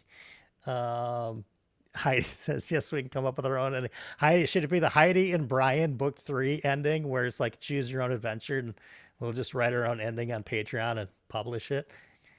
So when's the next Discworld read? For sure, Jingo. I would really like to read Jingo in October, I think. And I would get that, but then I think about it and I've got Toll the Hounds in October. Toll the Hounds could take all of October, and I don't want to do it on audiobook because I tried audiobook for what was the last one that I read after Men at Arms. I did that on audiobook, Feet of Clay, and I prefer sight reading. Terry Pratchett, I like reading the jokes better. They land better for me. And so, yeah, God, I want to, maybe October if I can finish Toll the Hounds in a reasonable period of time. If not, November. And then I don't know. I keep hearing that there's some, is it Hogfather maybe? That is the kind of holiday book in the Discworld realm that I would like to read around the holiday season, kind of Christmas time. But then should I not continue City Watch just to throw in a one-off Discworld? I don't know, Derry. You can choose that one for me. I'm gonna let you decide that one for me. Okay. Heart of Quest books series were published by TSR in the 80s as sort of a D&D for teen girls genre. Yeah, you guys got to remember in the 70s and 80s, it was so predominantly targeted to young male audiences. I mean, that's who D&D was pushed at. I played D&D when I was in junior high school. Girls wouldn't look at me because I played D&D. Now it's so funny. Now it's like you look at these, younger ladies and they're all like clamoring over the Doctor Strange movie and the Avengers movie. I'm like, where were you guys when I was in junior high and high school? I was like the castaway nerd that was into comic books and Doctor Strange. And now all these women are like showing interest in my cultural interests. It's like, dang it. Mac, all the way from Scandinavia. Greetings and salutations to you, good sir. And interesting, this sort blows that the whole D&D nerds gate kept girls out narrative. TSR knew they had female fans and tried to cater to their interests. Yeah, I just don't remember seeing that material in the bookstores or the comic stores, but I might not actively been looking at it, or it might have been a creature of deletion where I just kind of looked past it because I didn't think it was for me. So yes, Derry will pester me in November. Mac is currently reading Leviathan Falls by James S.A. Corey. Very good. Now, I tell you what, we got 2 of the most voracious readers in all of BookTube in this chat right now. Between Doug and Mac, I can't think of 2 people that... Those guys read more in a month than the rest of the chat combined in a month. It is bonkers the amount of material that Doug and Mac get through. I am so jealous. I would have already finished so many series. So many series. And next up for Mac is Augustus by John Williams, epistolary historical fiction about the eponymous Roman Empire's life. Yes, I know plenty of people who have really loved Augustus. And K-Fox says, yes, Hogfather. Okay, Hogfather is amazing over Christmas. All right, so that's what I'll do then. That'll be good. I'm going to need that I'm going to need some good vibes over the holiday season for sure, particularly because I suspect that my entire family will not be in this state over the Christmas season. So I don't know. The problem with D&D was never that TSR wanted to keep the females out of the secret club. It was more that the secret club had too much boy stink. Yeah, could be. Could be. DK Moon says, just skip 3/4 of Toll the Hounds. The last quarter is good. We'll save you some reading time. You know me, DK. I'm not going to do that. You know I'm going to read every word of Toll the Hounds. Come on. Especially because I so rarely reread. And if I'm going to pick up a book that's that kind of word count, I know I'm not going back to it anytime soon. You know, when I finished Wheel of Time in 2021, I intentionally said to myself, the next big series that I'm going to read is Malazan, and I'm not going to read it for at least 2 years because I was so just worn down. I read all 14 books of Wheel of Time consecutively. I think Heidi did that too, maybe on audio. But I read them all 14 books in a row, and I had just said, I'm not reading Malazan for 2 years.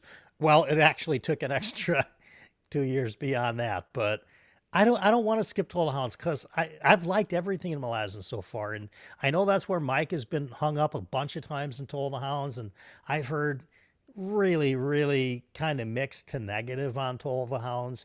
I've actually heard more mixed to negative on Dust of Dreams, which is book 9, but I'm vested, so I want to know what this is about, and there could be something that I just absolutely love in the first third, or the first 75% about that book.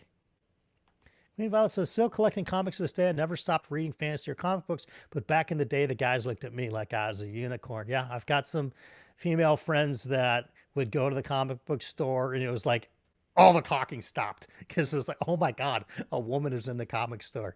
Yeah, thankfully we are way past those days, but that's growing up in the 80s. That's what that kind of was. Yeah. Is it true that Titus Groan is the next Illuminati book? Is it yours? That is not true. Titus Groan is not going to be the next Illuminati pick. I have selected the book. It's not Titus Groan. I'm sorry.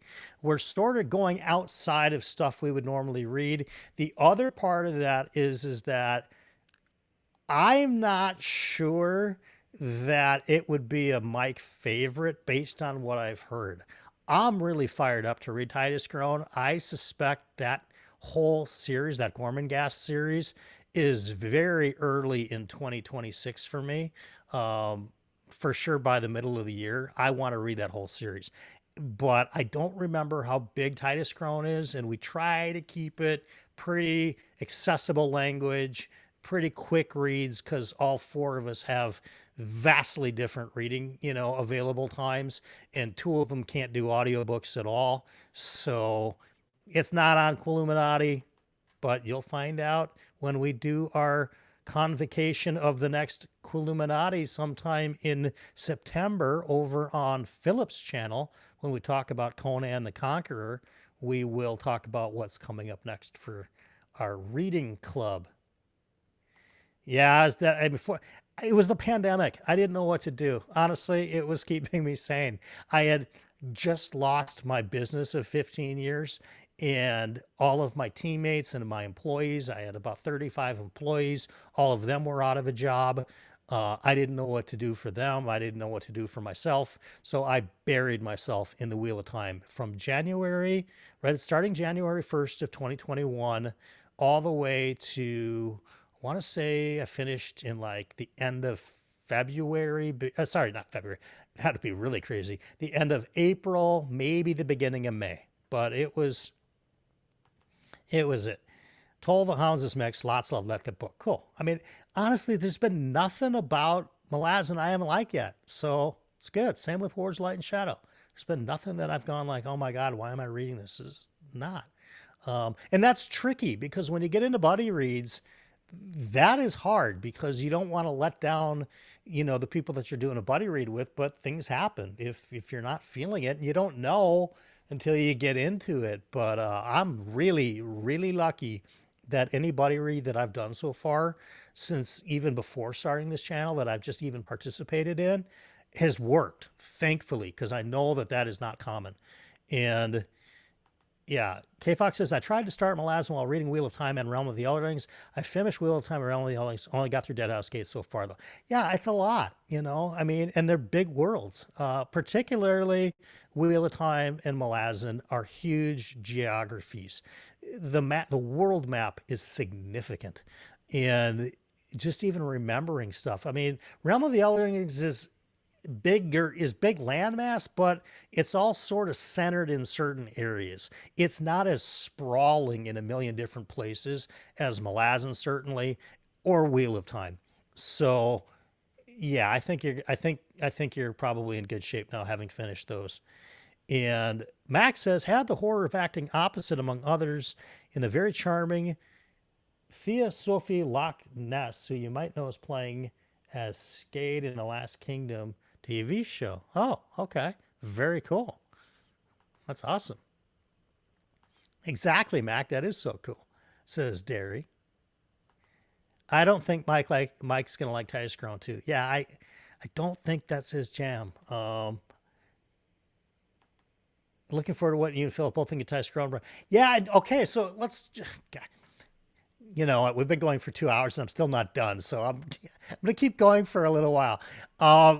That's another series that I love that I'm stuck in the middle of, and that's the Books of Babel. Josiah Bancroft. I still have to read, what's book 3? Oh God, it's up there somewhere. Oh. The Hod King. I have to read the Hod King. When am I going to read the Hod King? I loved the first 2 books. Semblance Ascends was phenomenal. I mean, like, it so defied my expectations. And you would think after now, I would be so much better at not having expectations going into anything, because you just don't know what you're going to get. And I tried to go in and do it as blind as possible, being unaware, but I had a sense that it was supposed to be like this kind of steampunky adventure type of thing. And it is, but it is way more than that. There's so many mysteries going on there. The world itself, the tower itself is a character, basically. I love that series, and I just told you, like, the next 2 months of reading, you didn't hear the Books of Babel in there. How can that be? So I've got to fit that in too. This is going crazy. It's 15 books in Wheel Time. Yes, you're right. I think it's A New Spring, I think is the prequel. I think that's what it is. Queen Violet asks, have you read any Don Pendleton books? I finished The Executioners. I have not. I am unaware, but leave it in the comments, please, so I can take a look at it. And if it looks interesting to me, I will add it to my TBR. Heidi says, I've been liking The Black Company 100 times more than Malazan. It's fun and easy breezy. So I have a friend of mine who's also a patron, and he's also an IRL friend of mine who is a DJ for me at the nightclub. And the whole time that he worked at the bar, he kept telling me, you got to read The Black Company. You got to read The Black Company. And my comeback to him was always, I just am not that into military fantasy. It doesn't really do much for me. I like a smaller cast. I like kind of more questy types of stories than big military engagements. It's just not what I'm mostly into. And so that's why I never read The Black Company. And then I get into Malazan and I find out, oh, guess what? I actually do really like military fantasy. So Black Company is on the list at some point next year, but it's going to be towards the end of next year, realistically speaking. But I'm glad to know that it's an easier read than Malazan for sure, because my brain's going to explode pretty soon. Books of Babel for the win, for sure. Absolutely. It looks like Doug's saying he read a bunch of The Executioner as a teen. Not his parents knew that. It's funny. Have you read The Sword of Truth? Yes, I've read The Sword of Truth. Actually, you know what? I don't know if I have. I know I saw the TV show. I'm not so sure that I saw it. Where are we here? Tharnall's here. Yeah, Tharnall, you're only 1 hour and 59 minutes late. And I'm not going to go that much longer, but I'll go a little bit longer because I'm having fun. And I don't get to talk to you guys one-on-one that much, you know. And And also, hi, Tharnell. I don't get to talk to you guys all that much one-on-one because normally I've got a guest on, or normally I'm on somebody else's channel. And if you've noticed one thing I never, ever, never do when I'm a guest on somebody else's channel is type in the chat, because I find it to be just, I don't like it. And I've told guests that come on for whom the bell tolls, hey, do me a favor, don't type in chat, just because I want to feel like we are connecting and we are having a conversation. And I feel like if you're typing to the chat while we're talking, you're distracted. And I don't want to do that, be that kind of guest on other people's shows, right? I want to give them my full attention. So I don't always get to talk to you guys as much directly as I would like to. And a lot of it is time zone stuff, right? I mean, we've got people right now in this chat in Australia. We've got people in Scandinavia. We've got people in all over Europe right now in this. We've got people on the West Coast right now. We've got people everywhere. And so I'd like to do these lives every now and then, whether it's an Ask Me Anything or just kind of talk about books or really whatever, is my opportunity to, first of all, thank you guys for watching these videos. Cause it, you know, when you put effort into a video, it's nice when people watch it and they like it. So this is my opportunity to be able to say thank you for supporting the channel, you know, just watching videos. It's really the best way you can support your favorite booktuber. I'll throw that out there just kind of as a YouTube thing. If you really want to support your favorite booktubers, Patreons are fine and memberships in the channels are fine, but those are all extra. If you really, really want to support them, click their video, and even if you don't care about the topic, turn the volume way down and let the video run, because YouTube will help that creator the more it sees people watch a longer percentage of their video. So you don't have to do that here, but if you've got booktubers that you really want to see make it, okay, or cross to that next threshold, that's a really easy way you can help them, is even if you're not even interested in that particular video, let it run. Turn the volume down a bit, go about your day. The person won't know that you're not watching, but YouTube will know that you are watching, and it helps them. That was my 2 cents on that. Where are we? I am sorry I got a little bit behind in chat as I was going on my YouTube be good to people types of things. Do you usually go for in-season reading like horror and October such? No, I don't. For one, I'm not a big horror reader, which is weird because I associated horror literature to horror movies, and they're not the same. And it's really strange because, like I said, one of my all-time favorite series is The Dark Tower. There are tons of horror elements in there. One of my favorite standalone books of all time is Swan Song. That whole second half of the book is a horror book. So, and that's not a small second half, it's a huge second half. So I've never really been a horror reader, so to speak, to carve it into a spooky season type of thing.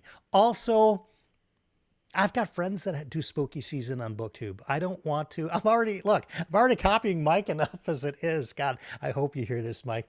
I'm already knocking him off as much as, you know, as I realistically can. If I start in with spooky season, that could end the, no, he's cool. He wouldn't care. But no, answer your question, I don't. And Moon Wolfie says, hey, Brian, hope you're doing well. I've been dealing with reading burnout because of work and such stressing me out. Are there any books you'd recommend from times you felt burnt out on reading? Yeah, absolutely. I would pick books that are not epic in scope. I would try to find some books that are limited in cast, have a tighter cast, so your brain isn't forced to extend itself beyond the burnout that it's always at. I would maybe go for some shorter books, something under 350 pages if you can find it. I particularly like urban fantasy for kind of reading slump types of stuff. That could be the Dresden Files, could be Alex Ferris, could be Sandman Slim for me. Another book series we were just talking about earlier is the Hybrid Helix series, book one being Wistful Ascending by J.C.M. Byrne. I think that's an excellent book to avoid reading burnout. I think Tori Tekken's new book, it's more of a novella-ish, kind of between novella and a novel book called Cold Silver for Souls, is a really good book to get out of reading burnout. It's fun, it's light, it's fantasy, but it's light fantasy, and it doesn't demand much of you. I've found when I go through those reading burnout kinds of things, I'm looking for books that don't ask a lot of me, particularly in focus, particularly in complex plot lines. And generally speaking, urban fantasy or kind of like that superhero fantasy with Hybrid Helix, they don't ask that much of you. And Discworld would be another really good one, I think, for some reading burnout, if you like Terry Pratchett's sense of humor. If you don't, then no. I hope that's helpful, but those are the genres that I lean into more because they just don't require much of my already burned out brain. And sometimes it brings the fun back into reading, where other times, if I'm burned out and I'm reading epic fantasy or big space opera, honestly, it feels like work. And that's what we don't want to have happen, because no author writes their book thinking, unless you're Dostoevsky or somebody, or Tolstoy, thinking that they want, their reader to work while they read. I think Janie Wirtz wants people to focus, as does Steven Erikson. And I think that's different than having to work through a burnout through, intricate weaving storylines and huge casts of characters to kind of keep mentally track of, and big continents that change from book to book. If you can find a standalone, find a standalone. If you like short books, try Piranesi. If you like atmospheric books, it's less than a couple hundred pages. Susanna Clarke, highly atmospheric. You might find it really strange, or maybe it'll kind of bring you out of a reading slump in kind of a dreamy kind of a way. Those are my off the top of my head suggestions. I hope that's helpful. And if anybody here in the comments has any that they can help out with, you can do that too. All right, Mississippi. As a bot, yeah, DK, we know you've been a bot always. I mean, come on, dude. Who are you fooling already? DK Moon. We know your name is A6274 apostrophe. We're aware. Yes, you're in the exciting exotic destination of North Carolina. K-Fox, are you going to go to the Christopher Rockwell thing since you're sort of there? That would be fun to meet you if I get to go down there. My golden retriever likes me to read fantasy books a lot. Well, that's awesome. Golden retrievers are the best. I love golden retrievers. My sister has an awesome one. And my sister's golden retriever is named Nora Bones. So how about that for a cool name for a dog? Nora Bones. Yeah. All right. Are we here? Much too kind, Brian. I have the same feeling myself with Kyle and Andrew the Wizard. Yeah, but the difference, Mac, is you finish your books. Kyle and Andrew, who knows if they do? Andrew doesn't, so I don't know. I love Andrew. And Doug switches authors and genres often, which seems to prevent burnout for me. But if you want something light, Jana De Leon or Travis Baldry might work well. Yeah, so that's another really good one. Legends and Lattes. Standalone book, basically. I mean, I know there's a second book, but you can read it as a standalone. Super light reading, totally accessible, fun characters, very easy to break out of a reading slump. That is kind of the poster child for cozy fantasy, Legends and Lattes. So yeah, Doug, once again, Doug for the win here on BellTube. I swear to God, if I come up with some annual awards, Doug, you might have to get an award for something. I don't know what, but to come up with something. And whoops, I've got Mike would like it if you help Spooky Season get a following. Mike loves spooky, but it doesn't do well with the audience. It's, I don't know. Hard to say here. Ah, you're so nice. It's 4 a.m. there. You like me too much. Wow, thank you, Tharnal. That is very kind of you to say. Like I said, I came on here thinking I was going to do an hour.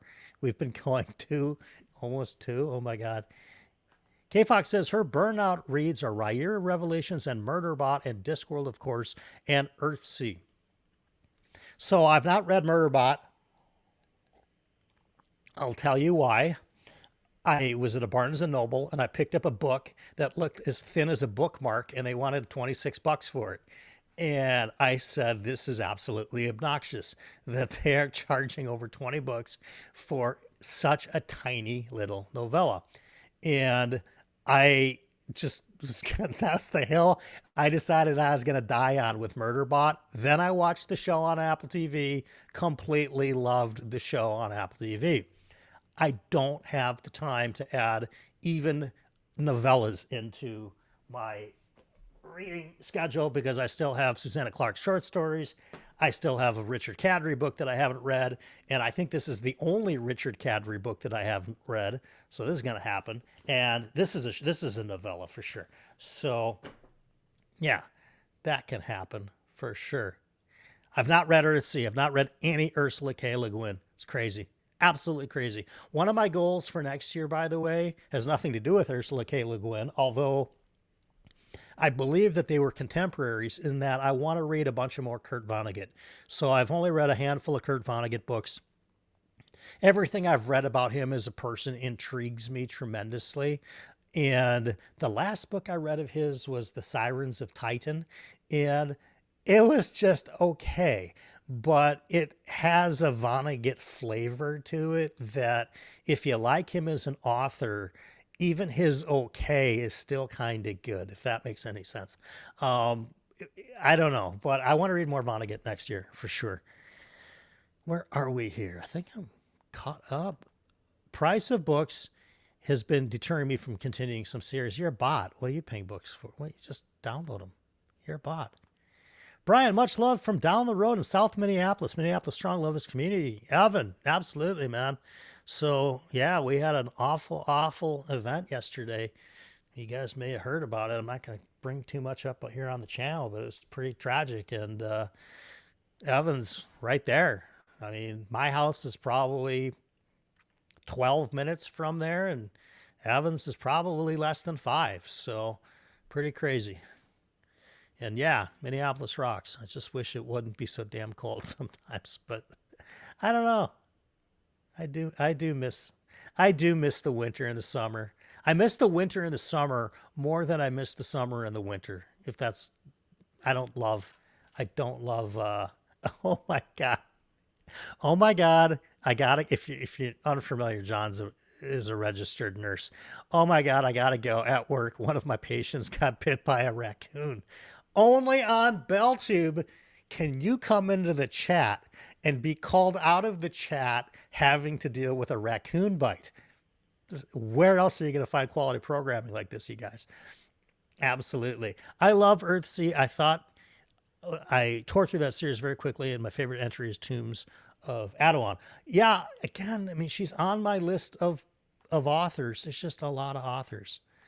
And Heidi says, I know my last audio narration was a disaster, but Harlan Ellison reading Wizard of Earthsea was pure magic. I would believe that. And that is actually a series that I would do on audio. Normally, I reserve 95% of my audio listens to Lit RPG.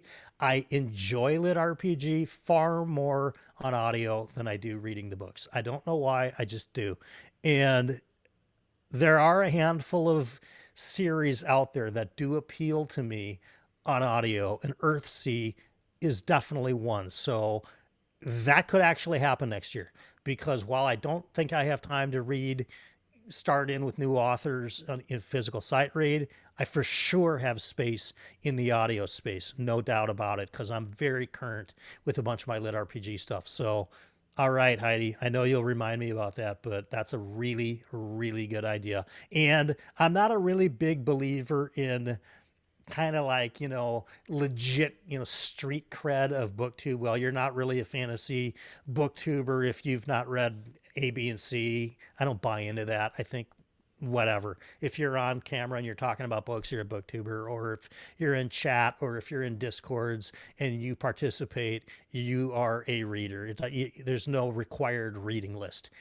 That said, there are some authors that I would consider to be gaps in having a general sense of the kinds of books that they write. And Ursula K. Le Guin is certainly in the top 5 that I feel like, yeah, that's a gap that I would like to kind of mark in, like, okay, I've experienced it. Whether I like it or not doesn't super matter to me as much as going, okay, now I can have a conversation about some of her works because I've actually read them. And I think, and I like participating in those talks. So yeah, where are we here?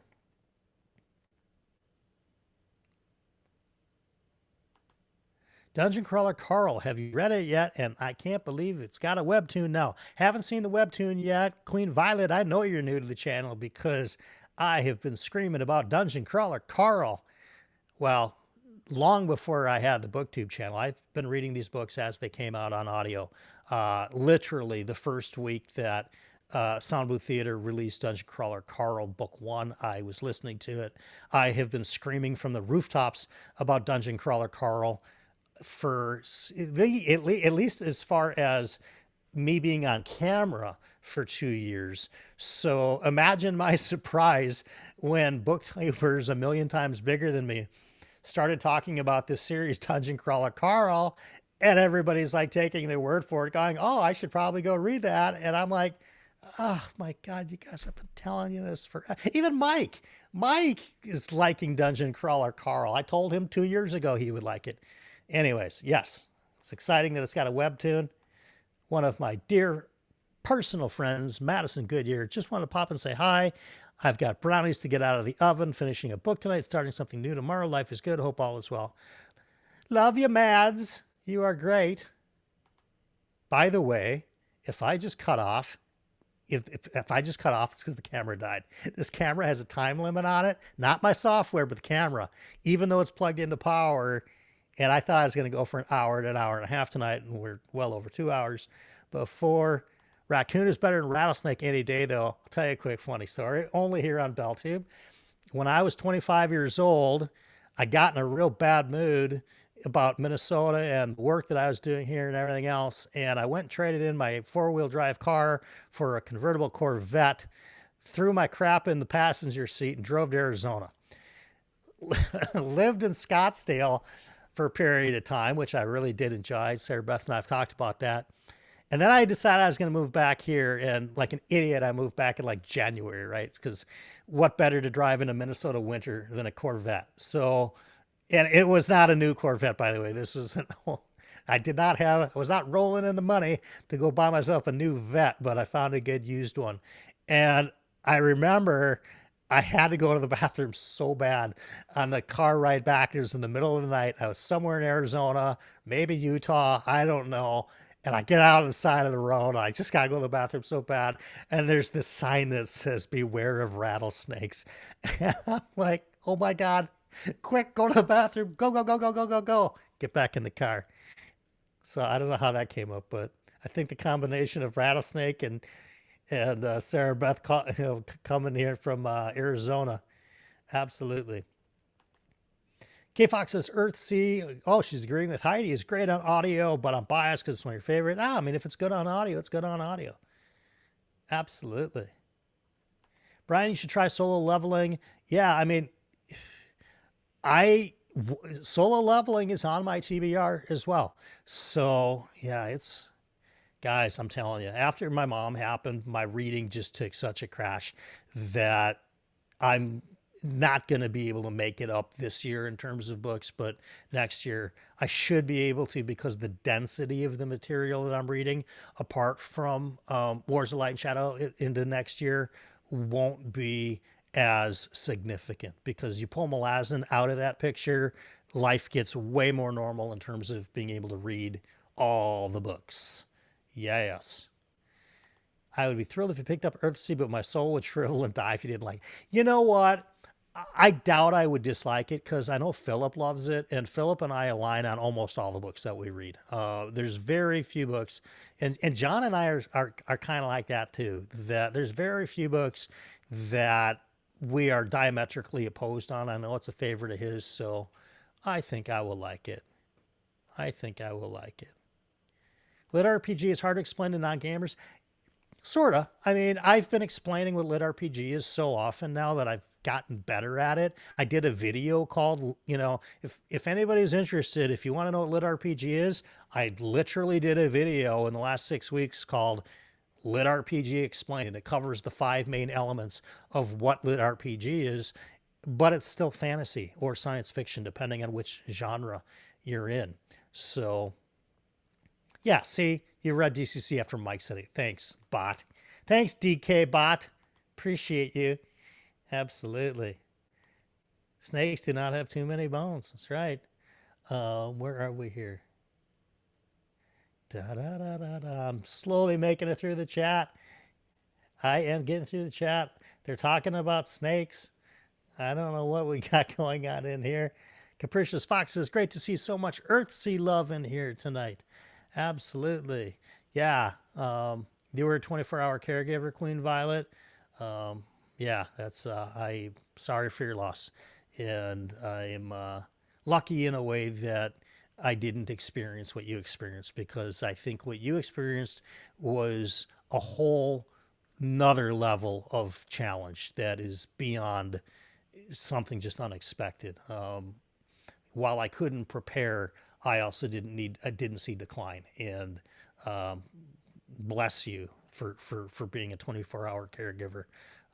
Everybody should have a daughter like you. Looks out for them. Fox is no quality.